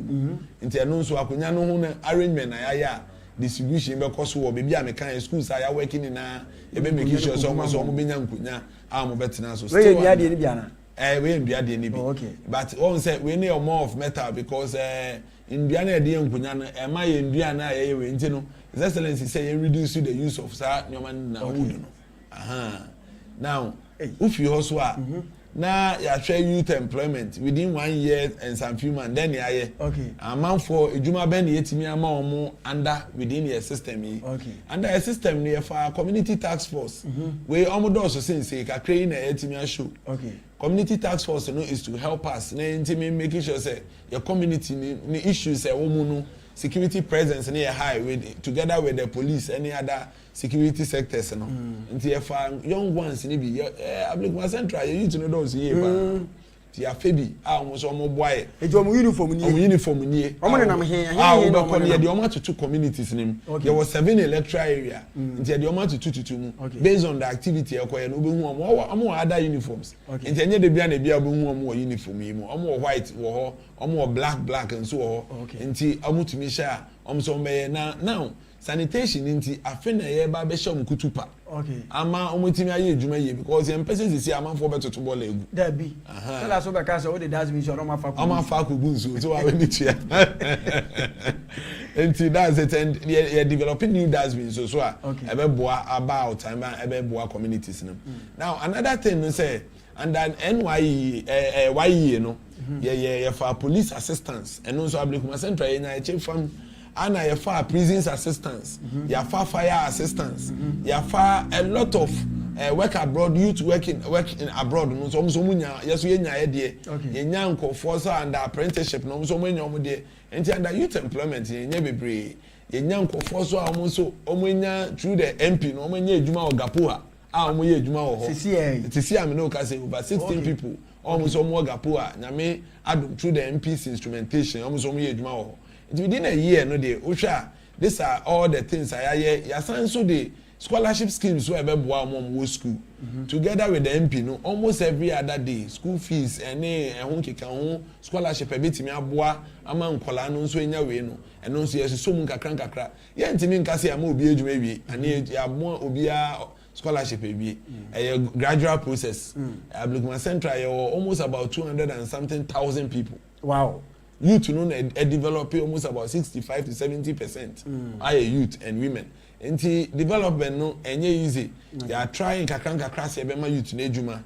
Enti yenim say ebedu be 3-4 years na de na yetimi asesa bebre na into the work. Military applications na ba yeso ye boy am be to put you police so buy no ebi so de omu ko shame fire ni na immigration enti enim say by the time ni na be ba no ebi hu say we mu ni na be community into the educational plan now one say ye ejuma bebre wo Ablekuma Central ejuma de ekoso in terms of construction enti contractors e buy ni na so ya catch from say obi a wa be bia no we electoral area ho na make sure say 80% of the people working with you e wo mu say so the technical staff ba but laborers who masons who steel benders carpenters nini na make sure say 80% efi Ablekuma Central enti almost omo boy fan kofo bebre e that light enti uba ban employment so a ene na ye o deficit bebre mint na nkase a solve we need dey but yenim say nkakra e behwe obi in the line now if you are ba your health infrastructure your health infrastructure no so you beto hospital be me starting fee sabunzongo na boy okay through the MP ni nya developer bi nka obebie clinic amaye okay yeah had me say beto sabunzongo because your community omo no mo ni community clinic yankasa your control yeah enti ye ne ahemfo no kotena ase aba asase na mo de yes omo de man na issues o ho anti yentimi amfa nhyɛ hɔ ye decide say the best latte bi okoshi because ho de me ho no ben me office no ye won sase bebre ho schools so bebre ho community no so omu hia say omu benya some health care assistance bi enti quickly no ana ye de no share Salvation cluster of schools enti me no ka say me ni MP ko ka te sort insha sisi a wo Salvation cluster of schools ya commission project ahai baby abaye nana ahai baby amobaye na ye commission na amobaye boy sisi a me no ka say nkofo wo ha omu je ayaresa onti yi abusia wani gusu a wo hwe Akai television efoni na efe papa aban papa aba we me ni remo mo ko ho be se abusumi nsia na nsu ani o na afe no mo a start to blocks no a he eno ma wie ne kire pe yi enye se bia omu kosiesie ye de omu si ye aye ko hunu ye enie honorable enunie wow enunie sisi a obekọ Salvation cluster of school ejumafo wo ho mu ye ejuma sisi a omu gumu sisi a enye de omu yesu obeka se mo fo obi anwumu ni bia obi a oben be bia opeso hu no ko Salvation cluster of school ben radio good opeso o sha se de ben ko yete se MC abetena akasa keke ko ho na ko he ejumafo wo ho wanga sa ope yarisa obekọ omu be hwe sisi a until this is the first one under your health within a year. Yeah. Now, if you are unye, you buy Latebia Okoshi Polyclinica. You who say, your Polyclinica, a woha, Nanka, maternity, the J. Ayarisa, manner ever one. But no more like amenities be. Until you decide this a be surgical block a mom. Okay. A bia obi ba na obewa. Maybe a delivery places in your money na nti ye eno say eno be maternity if you also are omo any problem maybe a ne ne ya ne nyoma ono so benya bibi obekọ ne ahwe eye clinic bi ana ye hwe say obi aba owo ne sin ha no ono so emfa eno so e de ye eno so ne de ma no me no kasa sisi any administration building na wo ya na e cut sword we are now we and one of who see no drawing nankasa no na we left no building na we right but me no kasa we a picture I try 1 month ago me no kasa sisi abekon ni painting ni na ewie as share glasses ni bibia ene ye fia na ukohwe ho obekon no na omowie omo ye finishing touches within the next 2 weeks ye be commissions are there we na me betena na me ye asoko na me kasi the whole Greater Accra MC for me do pay. Then no MC be frame me me kon say. And then me say the whole Greater Accra MC me no pay. Omo na wa me boa bi so omo say me boa. Every day bia me kan. The only kan ye wo. The otusu me nu ye dan so mani. Asa omo aka nyina wo monyo. Akura de nye. Nye se bia otia na me kan. Enti hwajuma wo ye. Ani obakwa de ye se wa ye bibia o. The woman say the woman say ija mitna na me ka say me colleagues na omo nya bia na me omo ye ba mi hunu ene ye mo mu na kwa ena ya kwa amasaman amasaman man yo we e fe no Desmond ye ni na ye boss no Desmond MCs na Accra ni na ono no ye boss ono ye papa intino me ma na ba ha ono so ba be kan ma ye na nanu ya community ni say omo ye meeting engagement ayi bi ahia wo mo enti wo ba bi one MP ni nyina okay but ode enya na asem na ebeka ode to awadwuma nso enti be wo ubodwuma yeah enti no wo hwe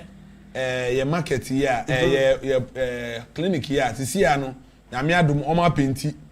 no so wo ho a serve the people of ABLEKUMA Central Latebia Okoshi electoral area na wo wa wo ben blacksmith utimi ko ho ekohwe ni na ya we na onim ja the problem the major way aye wo we hu ne say ya person in the next 3-4 years no I have better than municipal hospital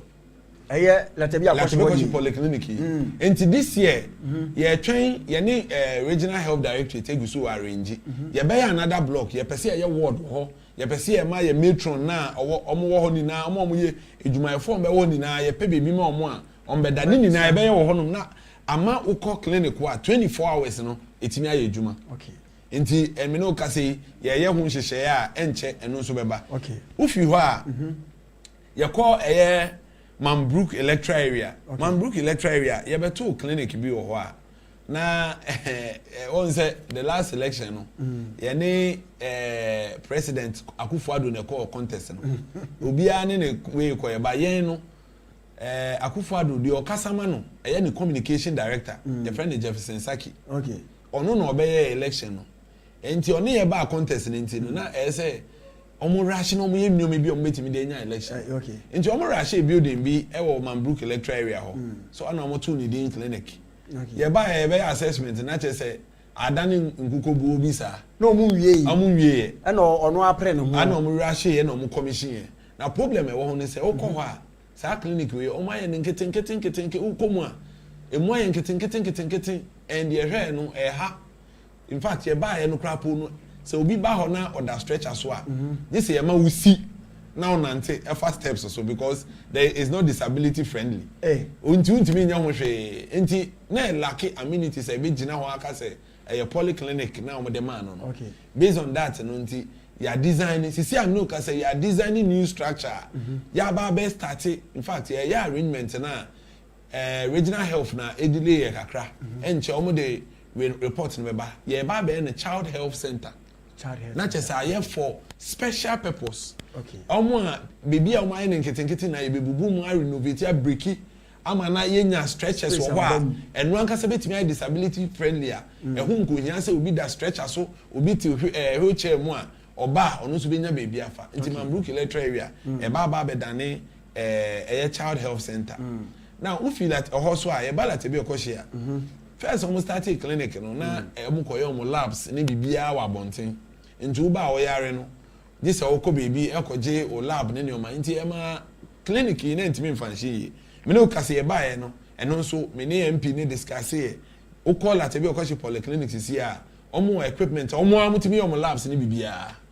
nti enya fe ne wa yade na wakọ ho ne yese ko ye lab baby bra omo aye ho omo aye bibia ho wow nti mu amu area ho amutimi ni na no ene o call at be okoshi polyclinic so he na ye ya ukọ amon be diagnose na wa wetimi nya yaresa wo ho omo pharmacy ye adwuma NHIS wo ho ye adwuma nti bibia ye say ye adwuma this emergency ansa wo be kokolebu bomodin ana tu nan ekọ ho now ufi ho a ye njampe embra ye infrastructure okay infrastructure ye market ne ye neoma ye so far now injira on say o start kasa no o kire etifo ne ahwefo ne say ye beto market bi o sukura na sukura no omo yi omo ba akwan so for 4 years na omo te kwan no mu a omo so omo be develop ai akwan na do omo begu ho me ma former MP no yeah ene wotiti radio so kasasa wono na anopa yehu ya na wo makofo fampampuro e de Kufuor galon bi asesa na ote agum atuo ma bakwa ho a block main road that is it na wo hwe the way a omo yes ayi omo ba ya na e ha adwen ye nti e ba na MP say no immediately yen hwe bebi a betimi omo ye betimi ama market for no ho atom ana eno so ye market say okay sisi ano ene na wo kan ye no then ye be ya ye be ma market na ejina ho ye quickly ana ye 3-story the ground floor no e be ye market a ye open sheds a omo betimi atontom ne omo atese dia omo left yi mu nti design na ye wo hi design na all right super market the design na o ma ye o 3D no na wo o left o right yi enti 3D no so no ye wo ase no e be open stores a o mo be ko akoton mo ne o ma the first floor no e be close ones a o mo ni na pese bi a o mo ton emo o mo be two shop ni ne o na o mo so mo de na wo no ana e ba top na ene na o kan yi no o mo be meetings o mo ye program naming ceremony ni no ma mo ye okwan mo so mo nkwa ye mo de wo top wo no no ye weekend top wo no mabu ho no nyina na because obi ye awolo so wan na nkofo e ba no do so anti ye biem in fact top wo de na ye open okay manfo betimi aye we no ye nim say won say o wa kwa market ni nti no untimi nye large programs wo ho because you are the phone so be wo ho at the time nti yeah way to minimize the usage say they all can sometimes weekday crowd be call na manfo ABLEKUMA road until we program getting na whilst we are waiting to build up a community center manfo be use for now you say ko honum neoma getting abey no akwakoye me no ka say contractor no was the final stage oye ejuma no this picture no about a month old ukwa then why pillars ni bibia enche no oba bebo so within the next 2-3 months na dey as a contractor is utimi wie na o commission and ejuma no dey na no why no dey can no plastering fittings na dey o work on contractor is here wo adene say his excellency say ansa na obey project bia no come for commitment authorization no e kire say ansa na wo de wa de contract no kra na sika da ho men koma contractor bia project a uni be bia wo yiska no wo contractors no hu say his excellency dey sa policy abeyi e kire say sika wo ho omo ye adwuma ni na bebre arrange certificate abeji sika wo enti e hye mu kutu panse sika no wo ho koye adwuma no wo ye adwuma bia o raise certificate o de ba ye betua wo no akwa koye and me no ka say the whole of last year sika esi enya as an assembly ni na aba assembly o wow aba bedu ni na wa kan e bin came okay 4 quarters ni na aba nti wontimi nka say unni sika o de ye adwuma ene na e hye enkran a ama contractors ni so enya pepa omo ye adwuma eboa eye assembly no nti market isu ye sukura market o ne ya te de if you also a if you want say ye sabun zongo eye community a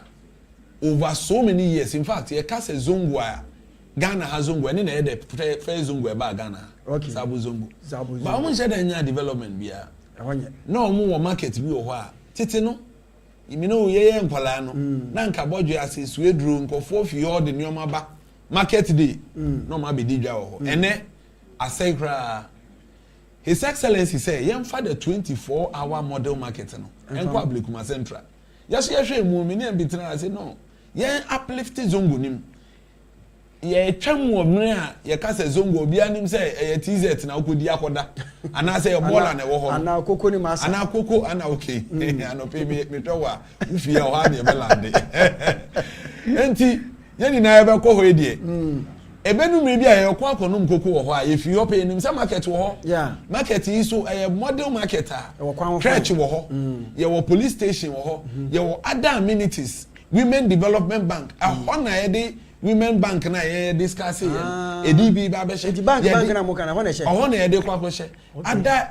activities e be market na run and we a 24-hour model market ukọ ho mre bia obetimi ato zomi ubetimi ato masa ubetimi ato tomato 24 model market no his excellency edemaye no ABLEKUMA central e de ahye na Monday ayebe me invite Brian handi oversight na ma contractor no ewo sabu zo go kwa no ho na me adoma Monday in fact na nka ye no Tuesday ye twem ba cleaning na ye no bola dodo amafo di gu ma ye ko se sa bola ni na enti na yi fi Tuesday nka nya sanka eno atwem na ye by the Monday na me adoma ye kwa koka ye the site nkoma contractor na wa ma edwadifo no be a week or two omo clear mo hu wi a na wa start ejuma no wa hode area ho ni na enti 24 model market no eno so ba sabu nzongo ye ba be develop e market a e be so mbu ye pan ye sika no 25% ana e kwa kwa bio de market yi e kire wo say e ejuma e be ejuma obi a be kra be hwe enema ewo mu no mi ntwa no enema ewo mu no hwe e be kom because mi hwe market na wo kana sa enema obobo so bank president ko say restaurant wo mu yeah restaurant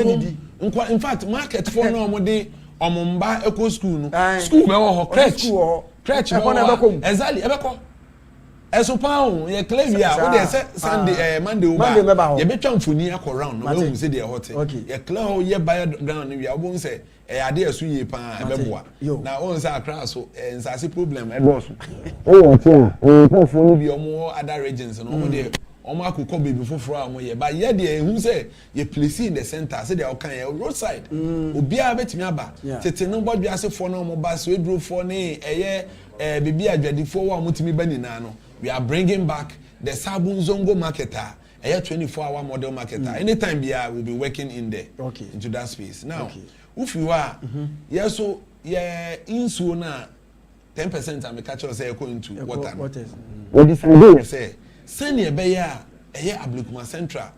even though your capital no wa onim insuo ni bi wo ha e ba Monday e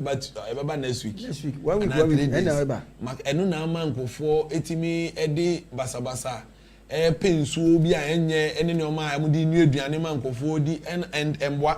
ti decide say yeso ye be ye model nsuo bi e beboa. The focus is to build a lot more water. Nti nsuo anka yekoye bi a 5 and 10 bi a ne board den ye decide say ye be to nsuo ni in the community. I very simple. Ne ntimi nya bebre. When him say share me no ka say ye to 32 boreholes. E wa Ablekuma Central. Ablekuma Central. 30 ma wi a na afi na mutu 32 ye wie bibia in fact nsuo ba de yenye ye no is about 8 or 9 and ye ntimi eno promo to just that aka say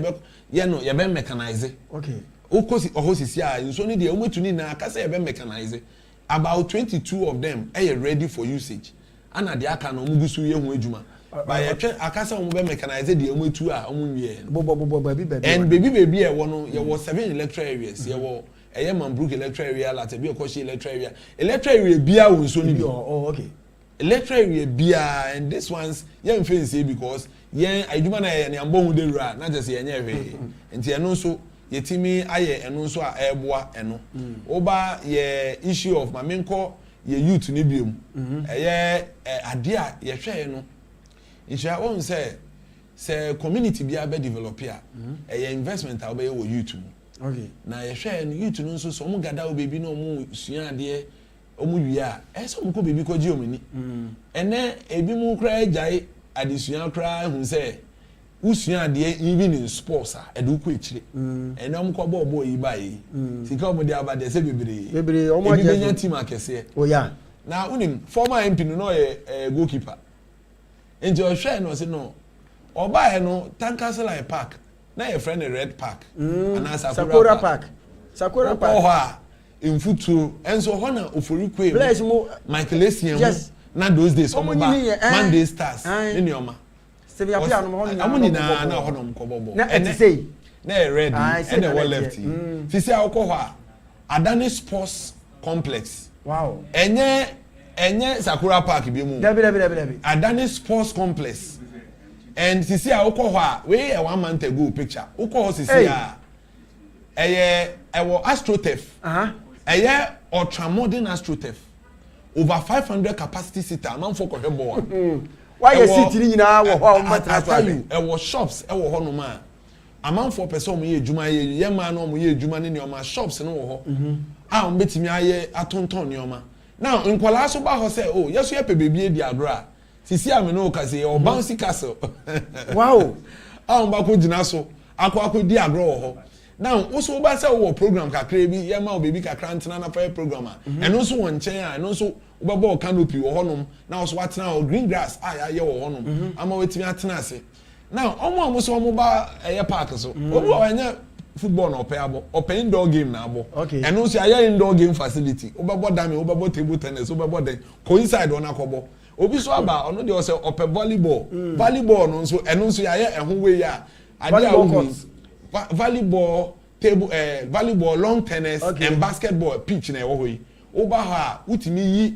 de say o de ye volleyball no ya stand a obi a na eno ama volleyball pitch no ya stand so a obi e no so e ma long tennis ya stand a obo a basketball we mu ni na so floodlight o ade we a wa ye no ombema ye de all African games no omo de bi ba omo de ayi bi beba ha na me no ka say team so cry play ye nyanwie ye so aka grass na ye fix any small omo be Premier League go bra we hair dressing room na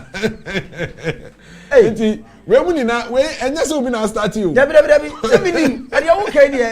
minim ni nyina ye di agro ho no wa de enti wo be do inside ho a ho na obo say in fact e well thought of. Now, tete no ukwohwe obi bo basketball po a ugina ho na eno so ama ni seat. Ukọ a basketball na nkasa so ni seat. Mo ba mo ntena ha ma na mo be he volleyball mo so mo ntena. Mo ni na ya mo. Na unim de e wan no wo mu. Won say baby a park yi we. Baby a community ni na Tankasela no. Omo nhye da ni space a edu enumre a nkwala tena. Yes. Nti in order say ebia na obi ntimi enra park ni me mmobo. Wantimi enya baby antena. Ya ye baby a friend Lovers Bench. Tete no omo ko secondary school omo ko secondary school no me hwe wo nja ozo ye bi na mo ne nkofo akotena Lovers Bench mo edu anajo a mo ko sua de wi a aha de yi mfoni a oyi ye baby a dressing room na ohunu TV kokonto dressing room ho. Okwa obi ade ne seat, obi ade ne hangers. Dressing room. We enye video, a horse a said your hot in. Some Monday ya baba program. Monday oba ma chance no akwa akwohwe. Sisi a mo de ho ada na excursion nkofo fi eyi kuma se behwe se de ayaya astro tafi. Enti ade a ewo ho sisi a dressing room na ehun foni bebi a wo be dware ne nyoma. Enye me wan say nche swimming pool kura beba ho. Hey, enti this is where we are. Our sports complex a build there eboa. Bebi a mo be dress, bebi a mo be hangi o mo nyoma. Obi a oba be we offices eye management be use e dey build oba ho ni nyina wo ho a ebeboa ama Ablekuma Central ene ye sports complex ayaye a was lighter. In fact they can work, they can play 24 hours. And Lovers Bench and so all around the place are oba obetimi atenem. These are some of the sports where Ayama youth now within the last 6 months near Kate saw the baby Ayuduni and check within contract and said by the close of next month no obewie or yeah makofa shatawale muni ni oma ba honum na bia no ye bia no wo honum a na eja me ni MP your former keeper. Okay. Me so me ye frefre kobo players ni first no nti me so mo me team insurance why say me register o me dem be bobo men de oye na ye de bo no mo ara me ka obi aje nti na MP oye keeper ma chere ni say oni e keeper me so ye frefre kobo player then de ya ba be shame ho na e bia no MPP fo NDC fo CPP fo omuni na Ablekuma Central nyame adom ye baaye no omo ankasa omo ate ase say party na egu MPP egu wa Ablekuma Central ye ni na ye ni party bia omo ehu in fact omo kura boy abaso saying say dia uhu yi enti no ye da omo ni na so ase say omo boa ye omo na aka ho ye ji omo adwen ana eboa ama ye develop Ablekuma Central. Wow. If you are if you are sports complex here na che say yaba communities ni bia ya project bia yan capture maybe to say a bridge ye community ni bi mu a nkola no e find it difficult crossing to other schools nti e buy na say no ye reconnect eye Mambruk and Latabi Okoshi nkola na e ba mo struggle to connect to their schools ye a bridge mo because ye will drink a CAB from Sukuru Abola Junction Echo IB in fact under even your opposition MP 8 million lobby my 200 meters. Who can say Sabri no ebugumu ana ye and na me ye wadwuma ye MP afere o se shira afere wa mama breko. Nti ene sa bridge no sa drain no storm drain. In fact ya project ya proposal call abampen for hydro ye ne o ma behwe ye nim se enche ye benye sikibidi aye but for now na ye nyen how do we connect the two communities and quickly no na ya bridge or honoma eno nso ene ubekọ hono community for ni use ankola na timi de cross omo mu kita moto timi fa nche ya ye ni solid in a way say community na betimi use aboa a connect now onim say insure the beauty of this way community ne say nyame adu na etimi dream we na cover aye road no obi fi IB ba or ba sukura o connect from straight on the proposal ya the government egusu lobby me MP ni na etumu na mo na the way the way wo bo MP wo ne ntem te sen oh say a development ye na we the same space na me ni MP so ye ba ko enami be anope kra yakasa every day because one say say betimi akoye ni ye development na enye say ye betwen ama MP ye ne de na me so me what do we gain and MP so me buy no oya obia niji the development of Ablekuma Central. Okay. Ana me so niji the development of Ablekuma Central. We are working together every day in and day out. Okay. We are thinking about the next development na edeba. When him say sports complex on one lobby na Gapoa Ababisi. Okay. And it's going to help the community. O park here o boy o park bi was Mambruk Mambruk park and also ye bompa ye proposals akọ ye bompa say no so ba be to say TCL say yetinya cover all the parts. And this is one of the things nti me catch say MPP egu a wo hwe project we mu a eno ano now if you also are community no then ye betimi ayama ye nso problem ye flood ebetimi ate ye drains ye drains ewo communities ni Okoman Brook electoral area ye drains ni bi wo oba Kaneshia ye drains ni bi wo Takrady station echi oba Latebi Okoshi so ye drains wo other places nim say be drain na be boa yegusu nkakra na me aye adom His Excellency said this year wa woni nso problem no fire drains yes so last year ye sika ni na ye nso no aye nso ti this year ye nso they are can na good drains no so na ye 10% na into water or drains no ye didn't good drains so ye some was some percentage be from sanitation and so sanitation dey nso ye nti eno dey be jai near the 10% na water and drains ni na go into drains no nti eno so ye now if you are say near be yama community no enya good roads ebeboa akwan no because one say Ablekuma Central ohona abuso kan wo ohona development ni bi ya say timi boama commuters enya free and fair roads are betimi go about their daily lives in the same be ya betimi aye and quickly ana yaso ya lobby ya yetimi enya some road network bi into sha from Jimieti baby a friend no Kolebu Junction Jimieti to Soko Road ye baba be ye the ama contractor no in so ninti wa reduce kakra Alaji Peje Road ene na hu Alaji Peje wo de ahono contractor na the first phase ewie or ye minor ones and issues in so ninti wa bre kakra Zamama lie to Zamama lie enclave and also yegusu ye uba Latebi Okoshia Noble Hill Majosda the former Majosda anymore Echo Candle Factory zongo nim baby aye be market no sa road na go straight and also ye market be Gaskia Road o watch ya Gaskia abuso kan ayigbe town road no so aye we kakra and also ye now uba Alaji Peje a obo ho a omo aye contractor na obeye road wa ye drain ni po ewie akase obeye road obeye filling no wa ye from Alaji Peje to Veron na just say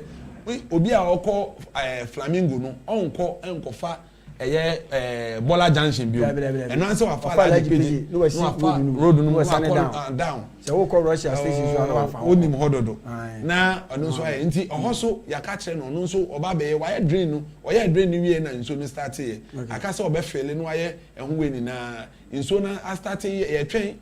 pede we na yesi nso kese bi ba ye hwe se enu wi a obeba back aba be edwuma no ukọ ye former MP Ebenezer ni fia ye kire ne se o ye former MP nso ye be ni road no ono nso in fact ye bebo na baso no nso area ho ye drains kakra wo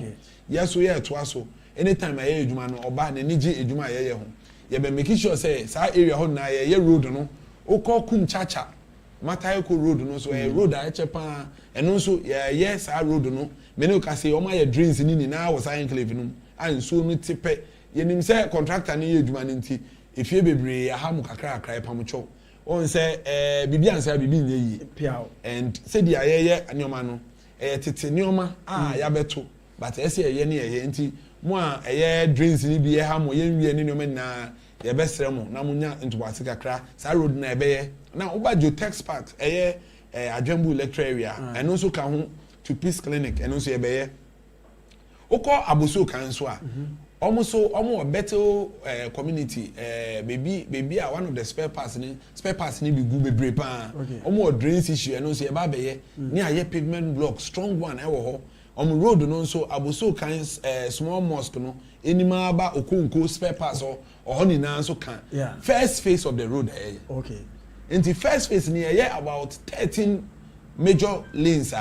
roads ebeboa community no your second phase no so fa other roads ebeboa and this is how we are going to do on the roads ye nim say ebeboa community no and schools no so mebobo no mejija Muslim schools ni oba sukuru ayaidin the ama contract omo ye hu adwuma ayaidin Islamic school oba JEMS your JEMS ono so na problem ayaidin no mu yi ayaidin ebetu etiti school ye hu adwuma wo hwa sisi am no ka say contractor no ho ye painting ye adwuma na dada na all right no maybe ye adwuma na ye left no na wo fi ho a ye san o JEMS school ye betu ya chenche oye mayor anobesi ye na because of continuation ti no amanfo eja ho a sisi am no ka say JEMS and also a man face lifter Boama school na peje ye pa ufuru anu aba Roman Catholic school and also afeni award e dey amam school ni nie school ni nie in fact e no so blocks na hu ni sa no blocks in fact it is say na si wo I see ya na wo nkola no da so mu ti for now no you put no hold down no so you ba develop you ba obo se nhira you need the schools na chi pa by the time be wie no na the whole of Ablekuma Central schools no yetimi modify no na be be a obi nka say obi ko site ana me ko government school say obi aye proud say me so me school no say any international school kwa you international class and that is the picture we want to put for people to have freedom school and the basic amenities, because we also want to invest in the teachers need be call into refresher programs and we want to invest in them now etimi build the teachers and also needs whilst developing the structures near developing the material that is giving the knowledge. These are some of the things. Urban sanitation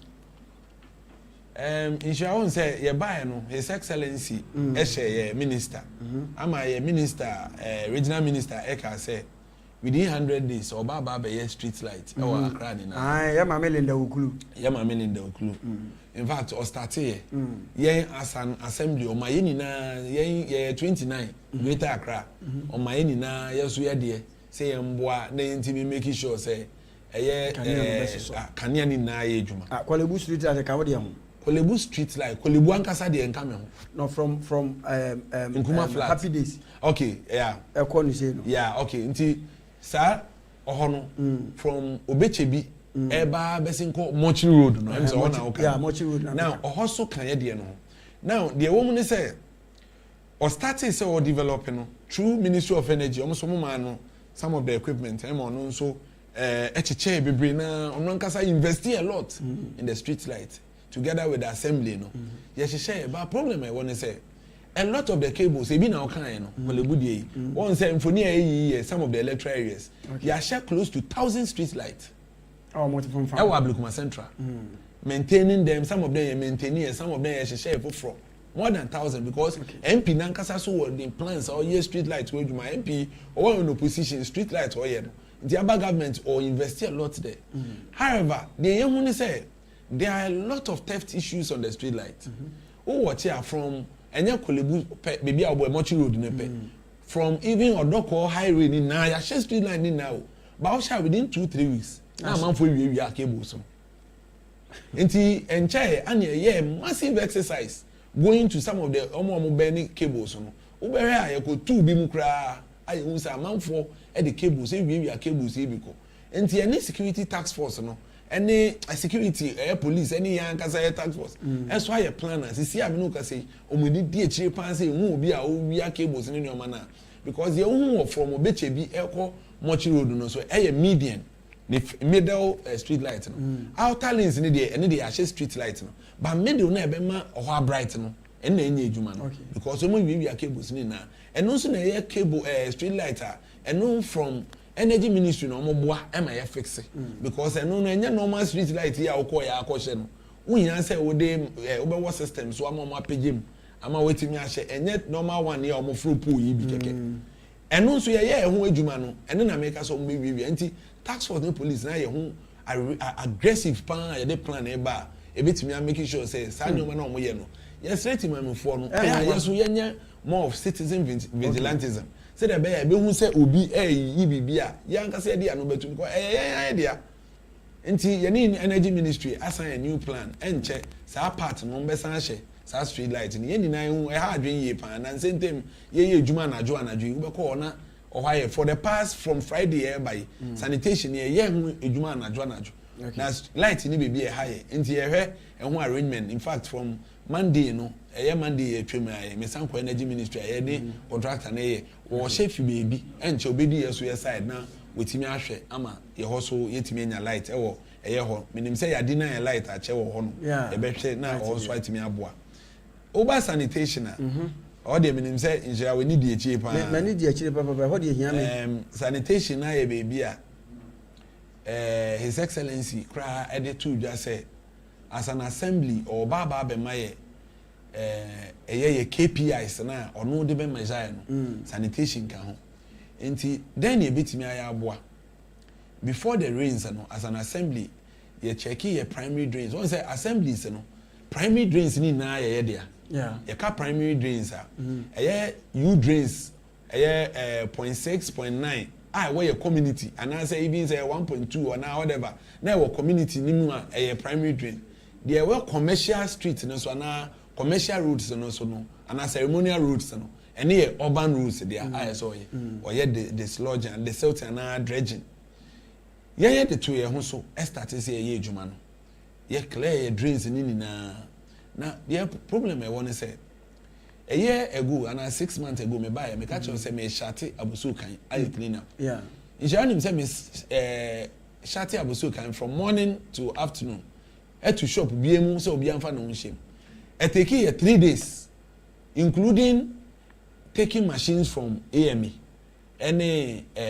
Ablekuma North Madam for Kalamu ho. E de be ye adwuma so take 3 days. Why? Because spare pass for ni amanfo mu fie wo abusu kan obi ate say ye clean up na mo de mo bola if you mu fie abetum nti e 3 days ansa na etimi clean ye need prisons partnership wo chair prisoners no buy abamu na be kan but still ye di 3 days na ye wi anam aba January 1 so na we hu say no be ko nti these are the challenges I face who the selty na amanfo de gu into check the 7 electoral areas in your monthly plans are the major sanitation in the 7 electoral areas. However, every day you're cleaning the commercial streets, ceremonial roads as an assembly. The only issue is that the Sotia and China man for the Nomegum, Juma or shop, no more the Nomegum, and Intina Nancy about 3 weeks ago. Assembly nankasa kwa abusu kan agbebulushi am I clear ni more structures na wo na because encha no mo the ball egum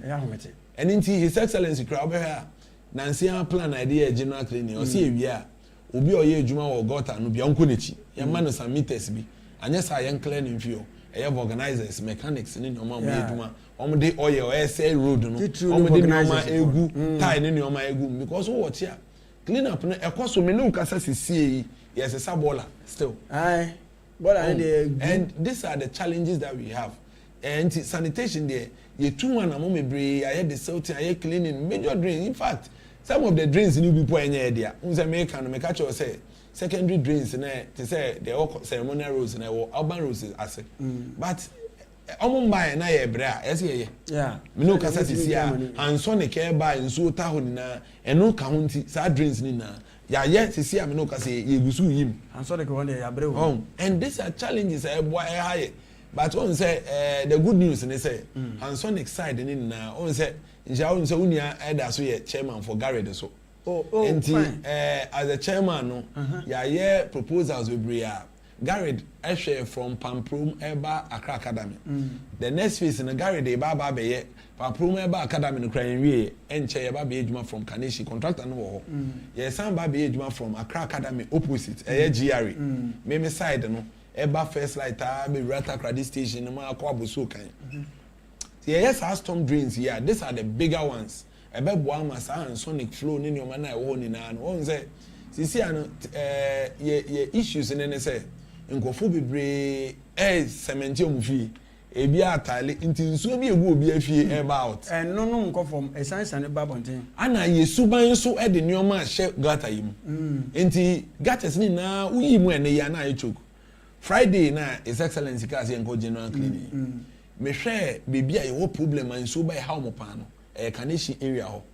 Takradi station abusu kan ho na nsuo ba e ha mo pa nti me peke ho as a major hotspot honey South Industrial Area agbebulushi side or Japan motor say chi me fa ho say me major area me ba be sanitation in shanim say yes our exercise from Friday and now we be call no ebi so asan echoku nti won say yesuban no ana ye major issue na ye blame bebre ana ye Ablekuma Central no ye were the downstream inso efie ebri ni nyoma ni na ha na ba be wie ansa real ponim enti na che se bibia wo do betum wo from ebri aba no enemu a ye ba be pie ho enti na ye bola no ye chance etimi asese bi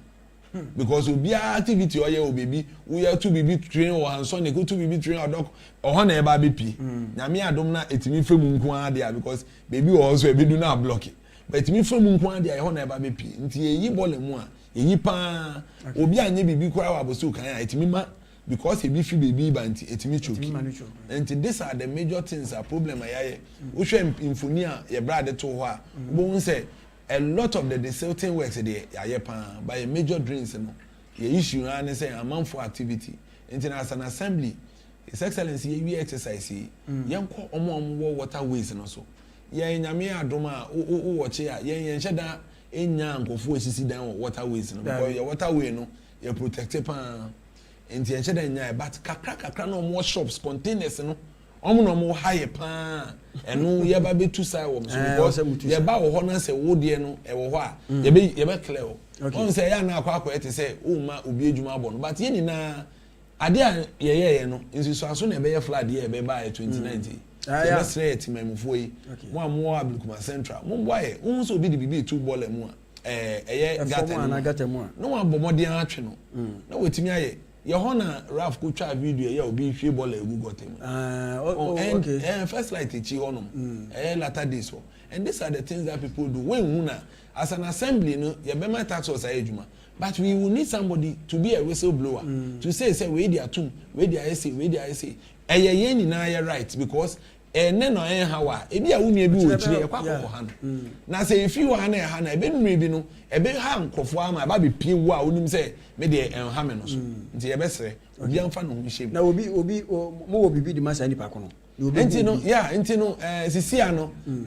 ye assembly ni ye ko pass general assembly issues we a ebeboa for now no yesre wa be nso bi ye we ne de utimi report o friend na me ya ana wo say bola bi gu baby ye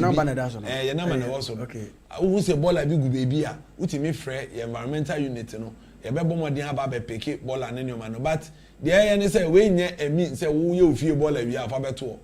the general cleaning na ye ne ye wie general cleaning na wo say nshira ye fi pa abandon na manfo utimi keep bola bebre wo mo dem say mi hu agogoshi kura ma me were hoy that is it agogoshi Brian Brands as a sabon there say oba bosu kan yankasa won say some of the people omo ye djuma bosu kan say obu wo ha okoto part na ye kese but opekitwe bi component kitwe bi pedo enti otu component ni wi ade aka na ebola na odo ya no so ato no ho enti o twen say ye clean up no mo yi na bi na wo ba ye bola na egu abosu kan ni bi wo ho na amanfo kra to ni di mankuta mankuna ye say abosu kan farmer ko no yeah chai enya grokra but nyame adom enura no ye team ni na from Friday start says say no na wi abozu kan oh meanwhile no clean up na enya abozu kan pe na ye south industrial area ya assemblyman electoral areas obi aye ne de ntimi no ka say na krapo no omo da so na mo sesa we nti no ye besre ti me fo no say de bia assembly na bebo mo echi ye bebo government na echi but yankasa because it obi anywa cause problem no ya adana obola betina ofia ba beda ni problem twema nsu ato ama twema nsu ato na dia begum enti so hwe bola ya hu wo abontini na chese nsu to ya nga ekumu ebeko enko sen ebeko last bi me ya story bi guy bi okita sa 300 kai nketwa yi bi ovan yi e factory city no wa chichire bola sack bako 4 ene odi agu boot na hu a ase bidie na okoyi amobi sa bola woko yegu ekwa ho enti wo ye na jisu wo ya ne kwabra ni tu moto kwachire bola pa osama ne sesa ni nyina wo de agu ka mu ohu asa niema seriously pa o so woko yegu kwa ho ko ni baby Ghana ye serious and these are the issues so say ye nyina ye hu we are enra me menam na me nko na menam enwumre na menam na me hu se obi se afa ne fie bola wo twe wo barom e de ba flamingo ho ya sesa ho so ewi o ode ba be gu kwan no teja me so mikita car ketu ebi ana me gina na me hwe no odisi owi ana mbisa na say osi o the train tricycle ana me say 9 o'clock anajo 9 o'clock get the ball at train tricycle odisi wa akwakoda ana me picking the details na ono anye lucky minimum no enti na ya de am wi a maka che ne say no umra office I'm going to deal with that na wa Mexico no so manu enti these are the challenges say am punish omo a o chena na obi be enti I will make sure we punish enti these are the things say obi ade no too you don't need any award even though assembly ni e hwe say e be ma measures be e be motivating ko for but yam fa hu nshem na enti me make sure say kro no better imagine so obi ba ofie na ofie aye fee say ya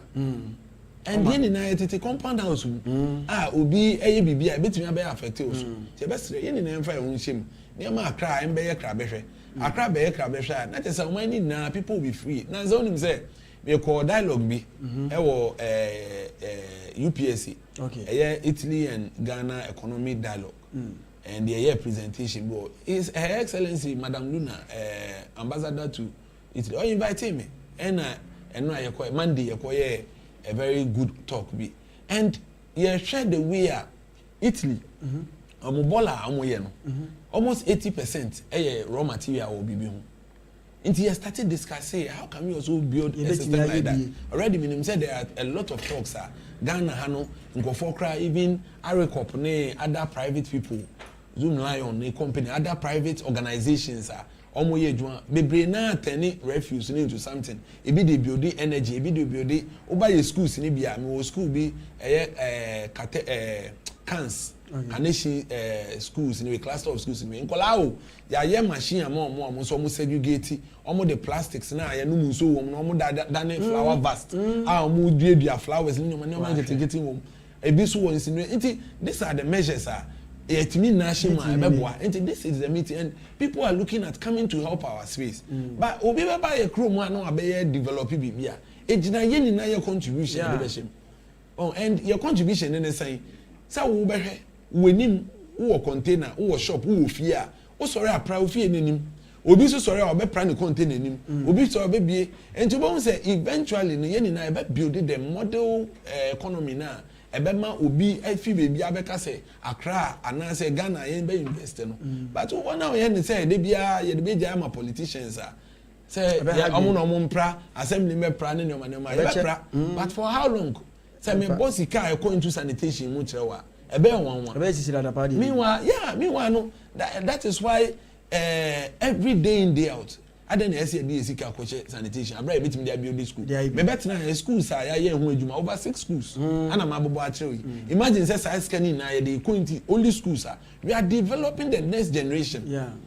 say scanning now going into sports creation amenities here mekan ni aye bi wo baby it will develop the whole economy I be build ama community ni na obi abenya ne chefa but anya ni say ya because government intimi recruit a private sector no obi ya ne bodwa business na be boa ma government na intimi akọ I push the governance system nti ya be select manfo no ya de no also ya ode ye community na say ya na mepe ye young ones ni bi every day omo take videos obi ye bibia na omo send my ene na eboa ama your community no koso nti ye be encourage omo ni na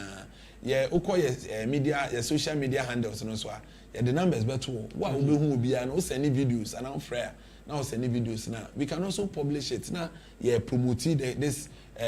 system of good governance obi ankasa hu bibia patriotism no you take it on yourself and that's ye journey na ma assembly na ye be there so mo na mo be boa ma achieve the best yo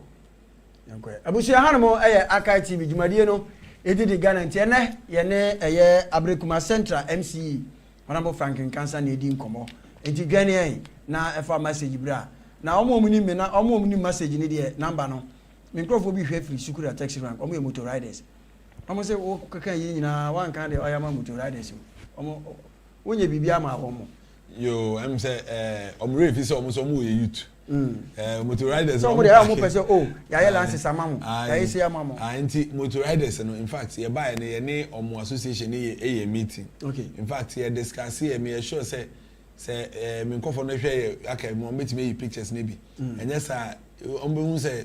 ye meetings ne ye adwen say bebre na omo si police harm ana omo so omo licenses issue say they are kind say they omo back together say be arrangement among ma DVL ababe ye twam data na I to say a train general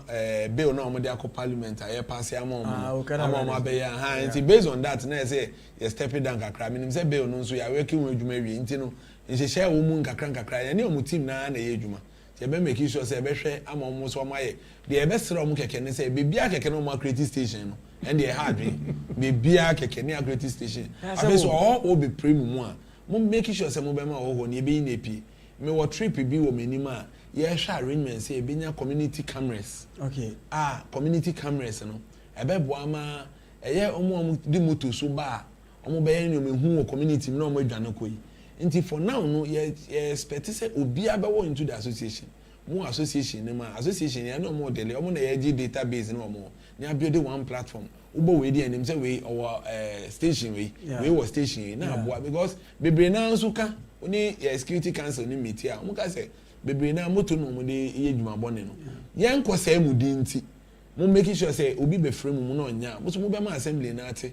ama yetimi taking the necessary action eno am wo baby ana na me here document emergency motor rider na dey bre me nti mo service no eboa yenim say obi ba me ho say opedwuma oye rider ana me chere na boso mi sika obenya ana say me say nkansa we dey say me so metimi employee bi say we akeke no me man na just say sika wo mu nti sika wo mu dia mo protect mo sector no na nti me mboa mo but say dia mo nya mo ambassador wa ha ihia yewe e be sane mo ehia na ya hwe how e be design a e be boa mo ama mo so metimi akoso but however in time almost all the time no mo nya issues omo tunsa frame e ma me ne omo ehia okay what we project no on the project no there are other ones coming uba abosu kan a project am ebobo eni na obo nse abosu kan dey enshada ndoso afi ne ye be wura abosu kan ye be see new model school wo abosu kan eno nso wo school that dey be atete pa eye EU school no ti ye ba be build new school amom omo road infrastructure needs bi so afi ne ye ba be handle wo ho ni na ye now another part a ehia ye pa njira ye mechanics are omo community ni okay uba mo atai kwa mechanics no dozo nti sisi ye arrangement bi a naturally ye was spaces bi a ye pese ye hwemo mo ba bebre ni de ye ba be take action so bi kwa ho and ye ocean on the 17th okay ye twen say ye be kokota koji final approval na ye bomb pa this time next month no this month I got 2-3 days Friday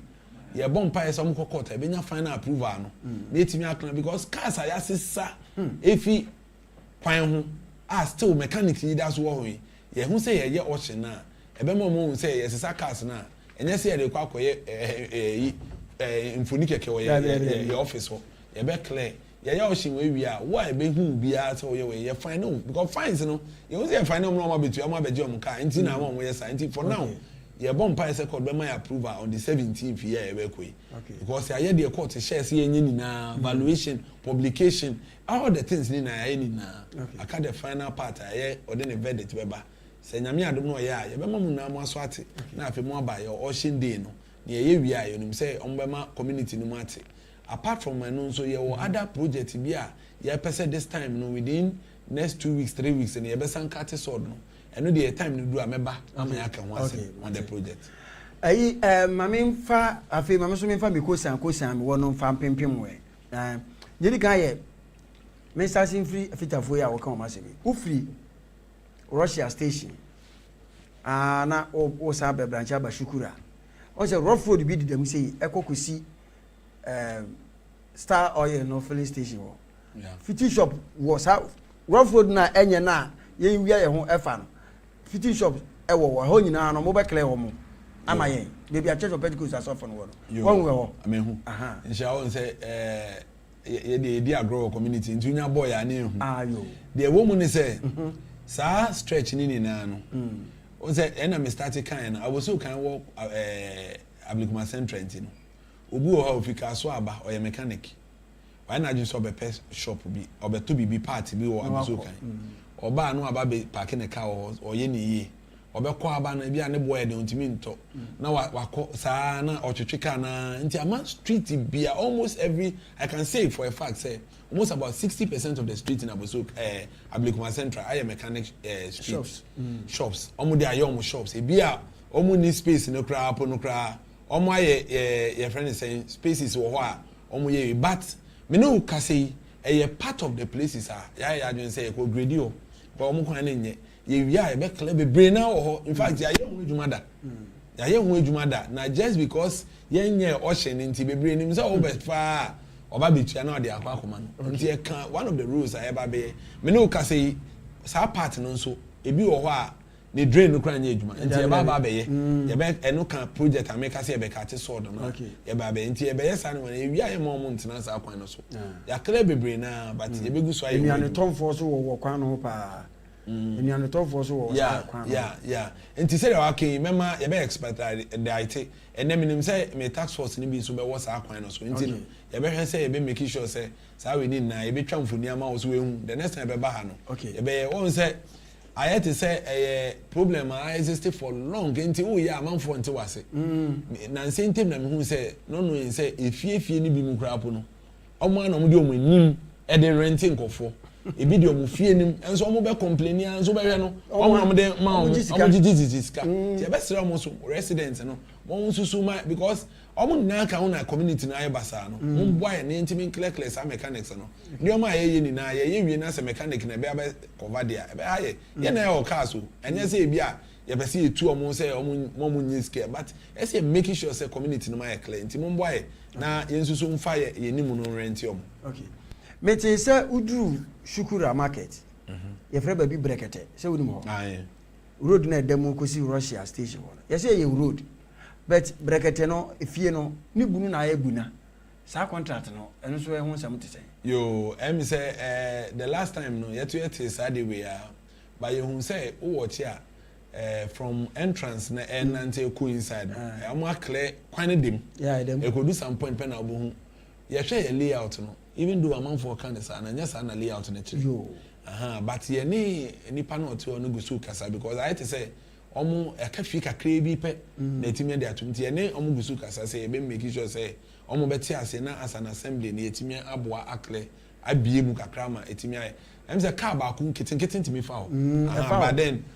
ni that stretch away because na drain no problem was here why person ye me ne MP na akọ ti egusu engage omo a e be hwe say o so e betimi aye ho adwuma nti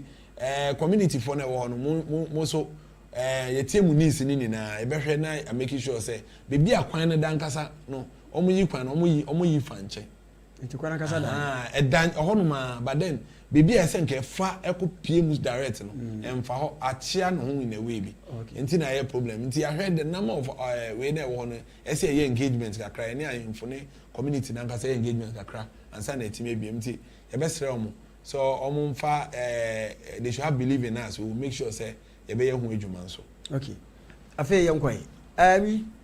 labero yeah mi hu say is it filling station ya ba ho fufu bi mi say mo ye ekwan no but now no bi ko fa so na assign tutu within 1 month to say na assign tutu okay mayo ana all right me da se pa we tire say oni o camera ne o producers mo ti ABLEKUMA central mo ni de pa eno na ye pe because won say ejuma no wo ko enim na say obi so wo ha obehwe wechi no atwoma bechi eye now so library dey buy ne say contractor no start ejuma na nsuo no ye say we but yesere no catch ne say ye panicho sa kwan no obehwe na etutu pa na enye portal na e mahu enti ye ne kasa say on clear road no no onye no first baby say kadan na usi obe friend say blinding won say utu foundation we are o the cement ni bi dada no say the be ya ubenya the difference between the raw floor and our ground no okay ania kokko no any block na oba beto and our concrete na oba be ye no the blinding ube ye blinding also ti ene kasa say onim ye road no kakrama na nye mo trouble na ye blinding no say inso no ye say etia no abe ye o final base no also nti o start ye o ye no ana so ye say nti na nya say bia we wie wo push na inso no tutu ye nti odi ye we no ye blind nti inso no ba ye no na ye because either than that na community untimi mfa okra da bi nti na ma na ye the next road no so the next road who feel ya can the next road no traffic na so one 7 grade no also was challenge yeah on say in fact your road deficit I bet we there so be pa I can say 90% of the community roads and there enye juma ti e benya the deficit na so and nti I say making sure say e be faces by faces intina the first 13 am boy no ye ho adwuma the next one no na ye now one say sa place here okay library nti oye no later on no community no nkofo ka say tutu na osan buy obeye we they steady and one say the good part of it is contractor no time oba ho no because I road no ma yeda and tutu enti time oba na a good time because or yes how they are steady road na say ye the final base no ba be good so ye wia na afi or the final base na good so then obetimi am maintain enti oda so in fact contractor only 10% of the road drains na wire because so no start here na say or maintain drains na no so ye steady and I feel say the timing here very good why because you train more baby and contractor by you maybe we parking in your makoya na I0 enti yes we ana inshallah say OMC so me background a project management enti na what project and wo keka kika me bisa de wesi si adan da na no go fit me here not here na say I am on my adwene me background a project enti no contractors na ga so busuru wo baba na me wo ho anajo kra me eno na say me no ka say me ko ne nam adwambu electric area ye drains bi wo ho because here say their drains ne nso no to so a na ma family team ye kwa ye say nso na nam got mu na nam road so oh wow and why a palm is steady the dynamics into by the time I project na be wie no ye nko pese ye be project a ye be wie na nso na ni baby gata so na afi gata no mu edi nkunim wo nso no into no these are the things ye manage and maintain na oba Abdulkuma Central so last we cry invite o ma oba MP no sorry anopa every other week you say yanko field yanko help project yanti baby na project no so na baby yani omo anete wo na ye hwe project no sometimes MP ankasa Sunday ono one nam say ja ono ye nkremu ni enti da me wa so ono nam ono kra de we see simple no sometimes bo not station ho no ne ne mran tentito say ya point na hu da je ya enim no exactly na wo beba no project no not sakra or start say on anti wo project ho one hwe otumi nanti na contractors na engineers no cry be say na MP no umbrella da because I didn't say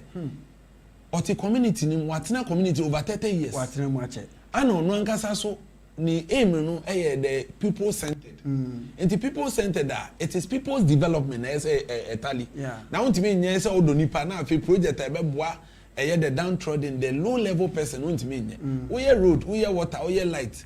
now amanfo moto mu they feel say they are part of the development obi enu oba be ha na nyoma nketenkete unya nti tu obehu say MP ne ka ho ye sanitation no ne e kwa that is also as all don't and that is what is helping the development of Ablekuma Central yenye ni ninaye I can always say yenye ni ninaye we are looking for more and we will still continue to do more okay stay high hono sukura stay high hono die no kwanye mani du ana me bote baby any one bet me push you am do makwana some measures be any one bet me ayede amomo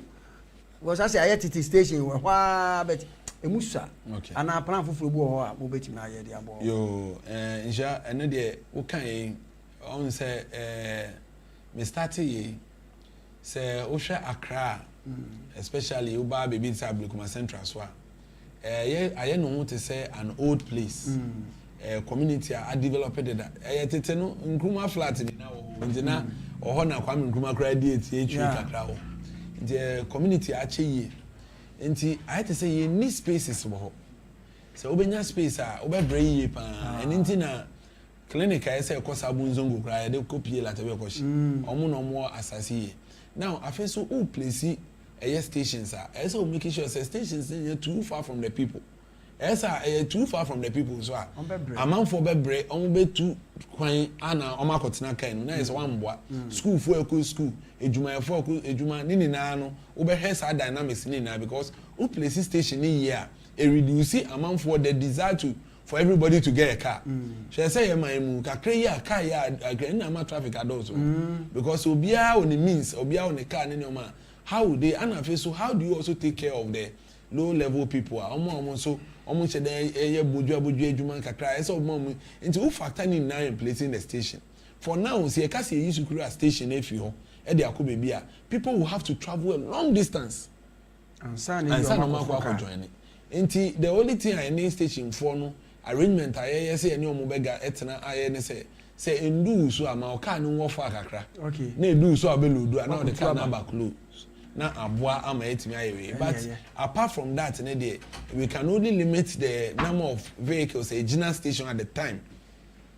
enu kra po amu gina no ahwe anopa la ye wo papa titi rate my station for that is it nti ni na counting na you look at the where the people are, houses na ebemben, how are mu a ebe boa mu. Na ma ohwaye we because our enclave no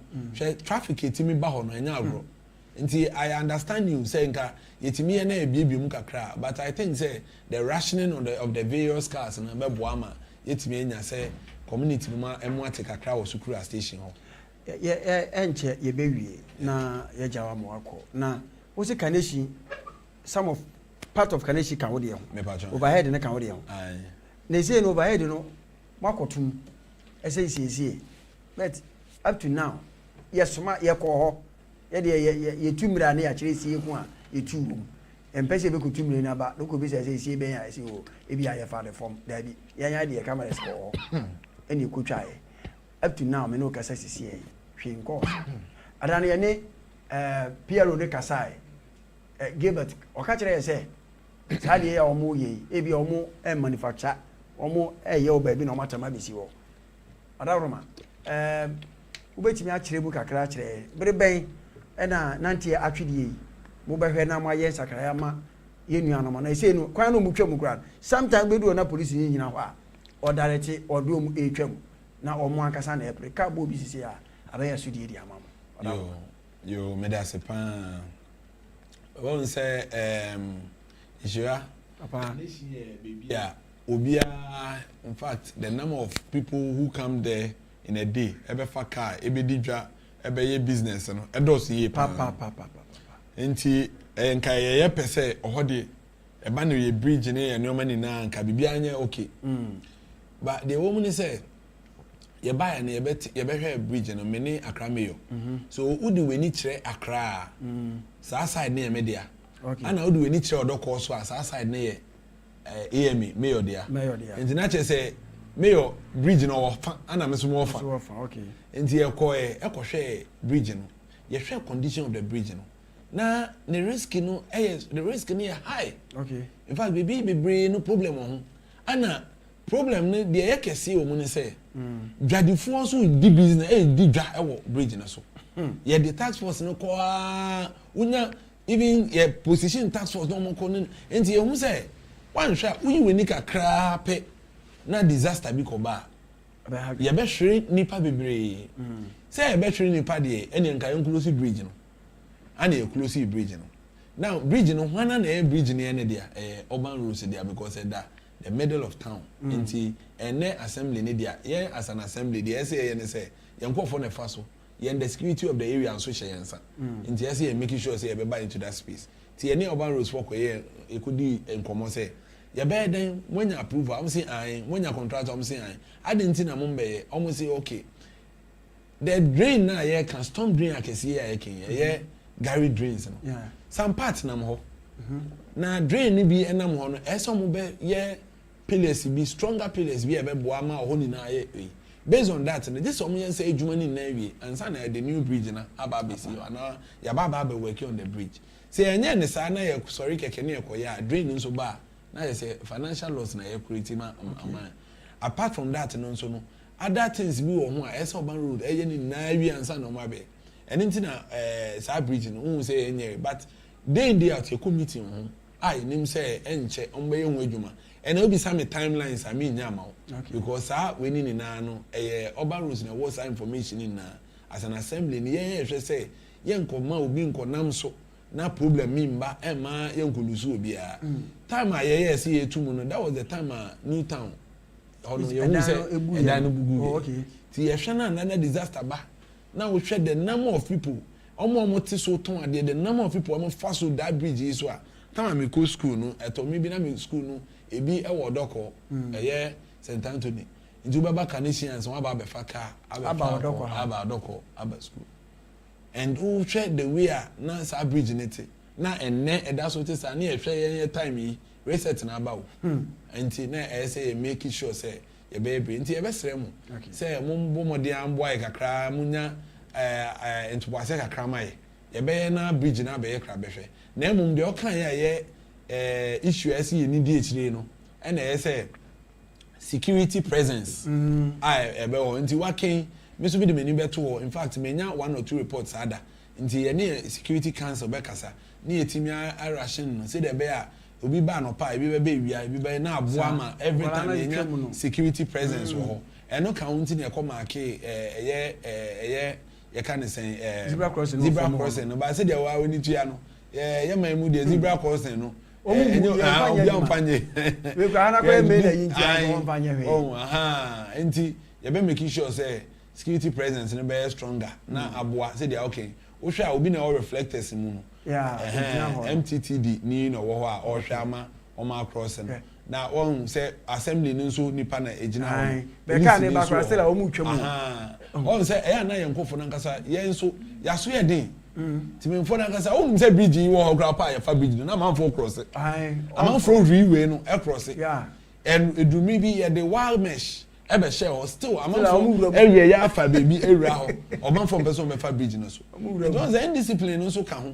wo hwa omo a school for ye say nti edumi bi na amanfo kra utwem na wa ngasa cross na enye wi a etwa otumba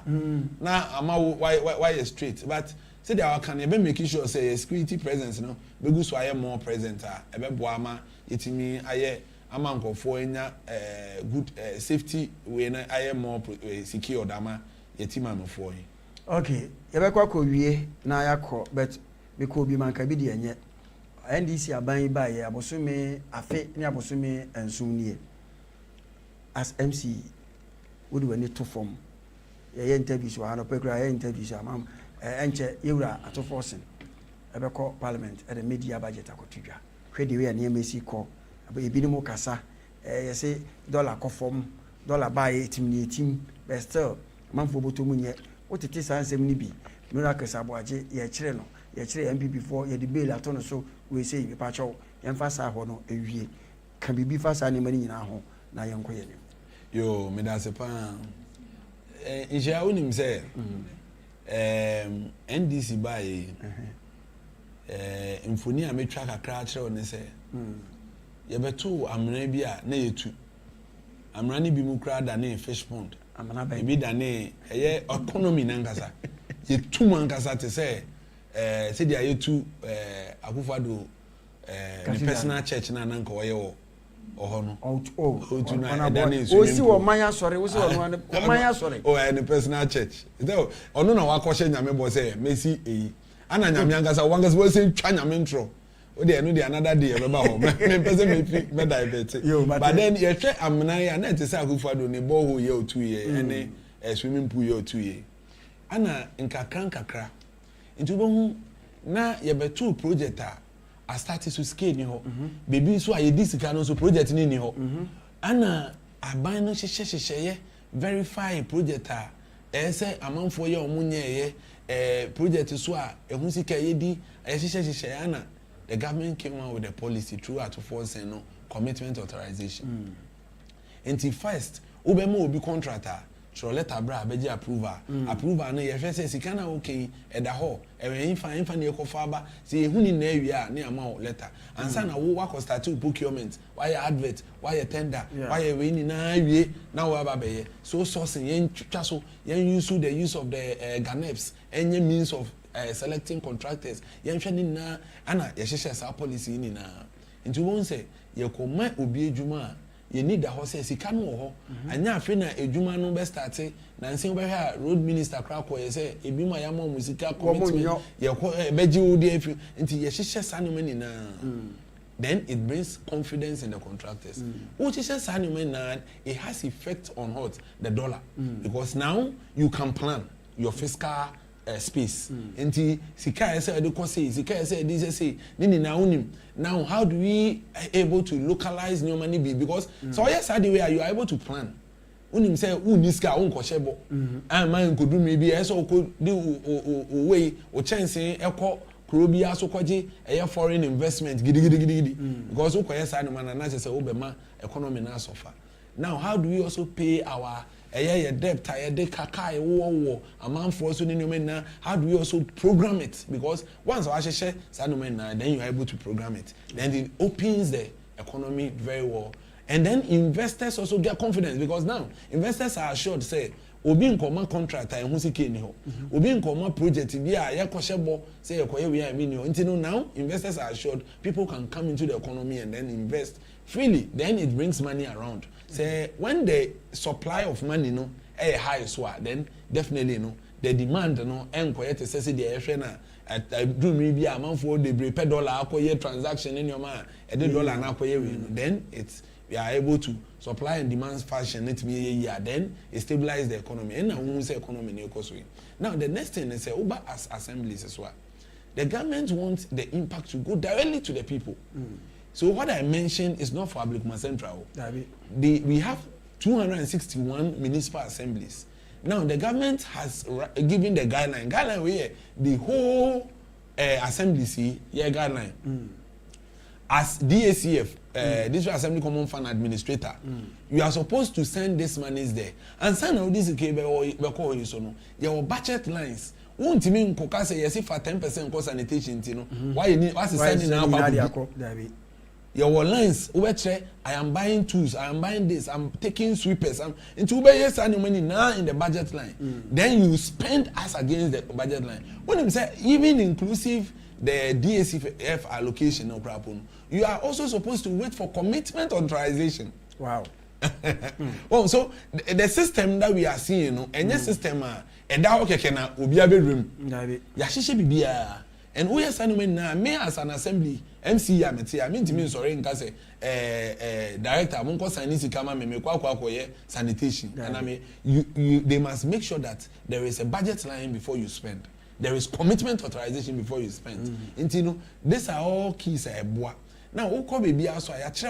even in the 10% to education, I tell say, be a cheap compound. Me no, me wa akra, me a cheap compound. And I'm investing here, I mean, who say, me a new abusuka. I cut this order, you were almost 2 months a baby. Obi away class, or no any cheap, obey your friend is saying, small school, say, KG, so yeah, there is also obey 10% equal health, no, and also I see a cheap compound, and na make a cheap compound obey no actually, me the anako your polyclinic, no. Obi so dia ese on fan tun so ono so be ko no akwa tun so obi so dia ese on fanye legacy project e bia yesi bibi o de be ko. And you see the economy is so kwan e wo na the MC bia ba obi abekire me akasa I think I have to arrange for you to meet all the Accra people. Me o your timetable am de be obi aba be kind of one say eventually you see that everybody has something that they are doing in their secular area, the government to achieve. Ubano, the issues of say the okay, omo Iroko ni nyoma, ye nimse nyoma bebrezi ye nyoma bebrezi the previous administration. Ebi any contractor ya sign ya, ehun sika ni ho, ebi ni sika ni ye did that, ebi nso ho ya ma contract nipa na je no ye can say mobilization. And so project nanga say all these things ye ni na ebe to be. And I Iroko investigation. Into me I feel say they didn't know Kusishwe, Yenja security service, no more Mojuma. Ukona say we need problem, ya is on rate. We need problem here. Ukona issues we are no actually. The way the law is say near the law neka. Or China Yeni niwa almost all ba ma be diem. Now what you are no. Your friend will require alcohol and no interest. Yekuku. No answer could be near my soul can in night. Now one gas about yeah. Auditors eba be your public financial management practice you analyzing your mekoso when you say before ameba no near 190 something every year as an assembly ABLEKUMA Central this year buy this year last year assessment buy 38 the whole Ghana the whole Greater Accra your toss of fourth the whole Greater Accra first rank here 22 23 in fact you share if you are but then last year we share PFM we na buy the whole Ghana 100 and obi I am 100 and something this year I'm 38 Ghana and over Greater Accra that's so fourth one is the first my first for me the next one me two first for okay that is say be the first but you see so what I'm saying is we are being guided by principles that we work with we are being guided by the laws abiding by the guidelines and then it should help us any painting by all means you may fall short that is why you will be called your friend or baby or audit more and then say you are just supposed to come and give better and particulars Rambo style now if you say be do ya obi kwa sorry them or was ready them and Cassia watching and say, oh, maybe in one. I don't pay them. Oh, auntie, oh, say, baby, I'm with if you are by doing it. Na say ne umo ya tun safro oh we work with the statement by say ya tun safro over a year ya tun safro na umma na umu means I want to bet you oh these are the things that oh say ye na ye na ye de akwa good politicians so ya na ye because ya fro no ya fro eso ko akọ yi nsemu ano na okọ baby ato force ya ogbo ni di ye wo position we hu the number of times okọ court then no one time MP for no MP for so monko bi that's it nti obia ye ne net na femu de do time I say oso do so a wo ya account na wo na wo kọ nti my no mu nye gidi on say I feel say ebi mu so gina platform so ade political game because party we watch here and na okay party na de this year no atete asay nti mi bibi e betimi ama o ma ye gathering no ana ye o mo pe nti o munya bibi si ya na o ma agada na abo o mo but yen hwe say yen as an assembly and as a government no we are particular about the development of Ghana and we will continue to deliver on our mandate. We will not relent on our effort to take care of ourselves and love. Say bia ye nunu ne say bia based on no. The eye na yenye 47 projects in a year. But okay. We want to achieve more. Ye pese ye road network ye adwuma ye pese ABLEKUMA central bedroom mi bi no you to be abetimi aka say oh at least me kra me nya adwuma me nya adwuma ma obi say ye pese oho ye kra behwe enti me we are not perturbed about even the achievement we have so far because where we ye dey to Canada ye dey to baby a ewo baby a pese ye be ni mpa enti ye besre ABLEKUMA central for ni na get involved all the stakeholders we appreciate you a lot. Assembly members, unit committee members, ahemfo, religious leaders, muni na mungu sumbaye na yan develop ABLEKUMA central na enye krabehwe. Okay, yadi si na momu no how ba ye wo question bi just 30 seconds. Ye bi saw yes or no. Ona bo gidi se ebe onwanwa se mu bi fira ban mu. Ni e beka se NDC aban bae no. Sebe corruption o ma betu MPP. Yo, me da se pa. So ubisa me say ebe me wanwa de a ebe me wanwa kese. Pa say ebe ka say ye more corrupt. Because one say ye time yi bibia na na make no. Bibia no ye wo measures aye de ato. Nka tetena nka obi be ka say even assembly zika ba na yanka say enko kire de ye. Unim say last year me as an assembly I got more than 40 million. Ghana cedi 400 billion. Teteno ode ABLEKUMA central the lifetime I form year 2019 February and ye ABLEKUMA central ode sa time no boom up to 2025 I maybe MC ya omsi komenya kra ndu sa enso ye nko enya nti won say saska we ba wo ana wa na wo be kire koye road koye say ne ne oma ana ebi a obenya issue even though enukra puntem no edan nipa ne omo ye dwuma say enya wo na wo ye directly obi betimi ayama na akọ and you are the head of the assembly nti obi koye kra na be kan ngasa but eben won say upon all the measures any the trust and confidence the Ghanaians have in us ye betimi aye more corrupt as omo enu de ensi on say your president no set a good example an example no set no sisi anso no obi aso ya na adwen say obema president no ehun say ono so ye we choose at the right time apart from that no mu media na ngasa mo ndai ne ada mu di echi de bia nti minim say mo so mu beka ho ama aboa ama ayewe but efie bia mu no e na nanso ho efie bia na me kan say ebi ana me manye but me subordinate ya emia okay because me na me abana nti ebesere say ye nyina ye mboa ye ho ana ye nyina so ye careful because at the end of the day the only way a political party can be changed is when they get you in government to be a bad person okay they say nyame adom na ye nyina ye timi ye de asem de na obi abon ho ban abeboa ye ama ayewe but I can assure you say the next NDC government is coming in 2028. The next one 2032. Yeah, but in the MPP there, in fact, after 16 years. 16 years and also crap no. Now only na dani NDC for the same NDC government as aba. In the MPP there, say for now there. If you check akra. Ni ntimi mbu aman no. Ye bibia ye wi by that time no mo amo so abeka ye ho. On beka ye ho a na amam so mo rule kakra na ama Ghana ye kra behwe. Nini na no ye besre ABLEKUMA central force say obia they see ayaka uko bibia ayaka say we general cleaning we president say demolition na ewo obia jeje bibia yenkle enim organizers mechanics obia we sit down so kwan greater Accra yen take resolution eba be clear baby bebre wo so ufie no protect the frontage cleaning ho na making sure so obia amfa bibia antum na community ni na anya kra behwe Accra de Ghana wo nti ye making sure say na e de wo bechem na boye Ghana is Accra. Accra is Ghana. Ye ko kra wo be che obi we na se be mo obi yo insha meda wangasa asepan se eja emri mu a odi amami enra me sorry am hu message say ene obema memre panam say ene Ablekuma Central benya time pa me banana nka me meeting me say we me kra me fi anso omre no crime say yanka say ya extend e che ejuma ni odo a wo ma ejuma mo ye ti meda o producers meda eye o nkofo mo boa o mo bo ejuma na se mo boa e na medincha kese so ene aseda so ama eye honorable Abdulatif Dan ene his excellency the president John Dramani Mahama so omo ahihye no ma to kwan mu ama ye timi e ma ye ejuma na koso ye pa me fi also amedincha kese ma ye regional minister ne local government minister omo boy ama ejuma na aye smooth na afi wa wo hwe me from Ablekuma Central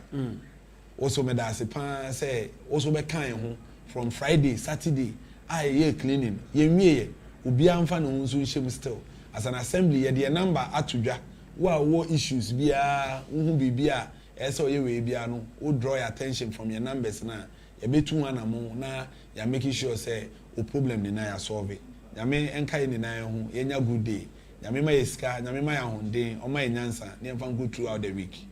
abusha area si honorable Frank Kansa eya Ablekuma Central MC ono ana osi o mampani ana mu wo chena Yesu Kristo ama mefa ya nkwa a yebesa de Ablekuma West ene eye ayawaso Central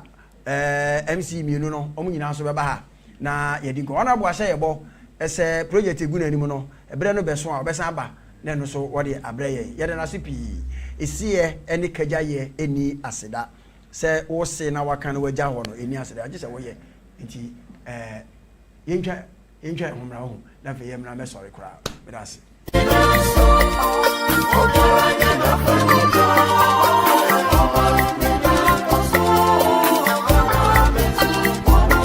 Mema wakwaba eba Muta Motors. Ye wo number one stop shop. Emma wo car related needs nyina. Eba no repairs, maintenance, diagnostics. Emma car brands ahudwo nyina. Ebi te se Toyota, Nissan, Hyundai, any Korea cars ahudwo nyina. Ye be siesie ABLEKUMA toyem. Eba no comprehensive range of services. Ebi te se car repairs, spare parts supply, and in the diagnostics. Ye wo number one. Enhwe baby a. Yen spare parts shop no ewa boso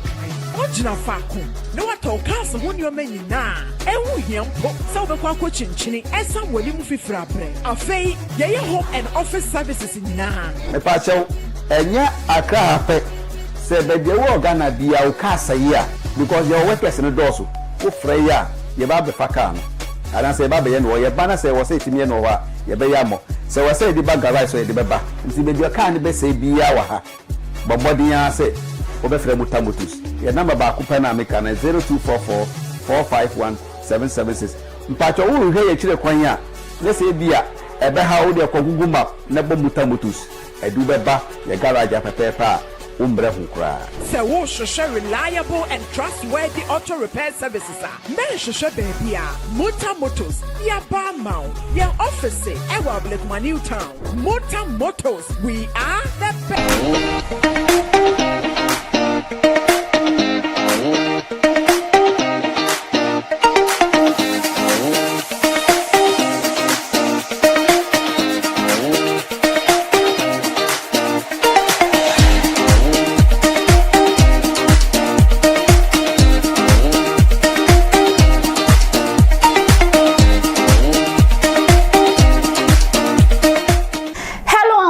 To Naka Travel and Tour, your trusted travel partner. We are located at 59 Niyama Street at the Odoko official town. As Naka Travel and Tour, we give you nothing but the best. We make your travel dream reliable, safe, smooth, and very much affordable. At NKANSAH, we give you nothing but the best. We serve our customers what they really deserve. At NKANSAH, we can take you to countries like Europe, USA, China, Japan, just name it. Where do you want to go to? Look no further than NKANSAH Travel and Tour. At NKANSAH, we give Ghanaians exactly what they deserve. At NKANSAH, we have to give you your visa before any payment can be made. Don't you want this one? It's the best among the rest. You can also contact us on 0548 005598 or 0598 026733 and 0277 411-942. NKANSAH Travel and Tour, where Ghanaian travelers reach the globe with confidence.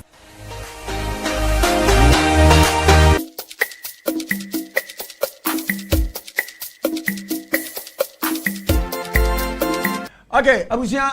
yabeda honorable ase yapon yafasira ema yaboafo no muta motors wasebra na babi bia wo car no ebesey asi no obehwe na wabeto na waye ne kama edi ama fa car ne ko no won service information da kira kwan ewo Ablekuma New Town na dama ena oso yase ne yafasira ema Ramon Nicholas Ramon ena oye director show no MCR ono ena oda no a ohwe na bibia kama ede amaya fe mavis nana esi producer oro ne mpaboa no ede she Deborah Naki Dowona wono fantastic producer papa wo boadwuma papa oro ehye fidie mu ha ena fe nana ya ado ono so producer wo mu nyina wo fia wo mo hwe aboa nana adwa fosua aka Angie Baby ono so ewa hanamo ena afi Vicky Amoa madie nyina ono so eboai ena afi ode mea obisi ono so ene de newspapers no obe kenkan kama ede ema ye ena NS Kakute ene nyamya na dom ne ho ato no waba enti ono so eboa Martin kwasi asiedu pole na jeman kwabra manifest bidi ede na nhiraba kwabna asifo kuma nkra nsuo ja nsuo pia me na mo nwono ye me na me ko hwe ho suye na Yesu Kristo enche na baba me pa cho de wo no dibi na uwu a de wo ye mo no na wo de ko Christ as wie onka Yesu ama o kire be hia oba nso a hia mo heaven akra mo.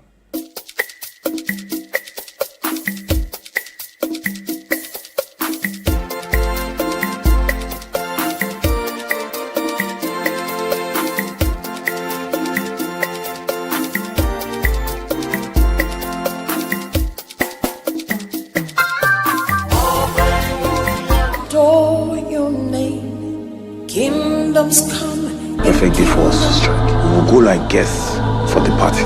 wearing our different costumes. Enter the store.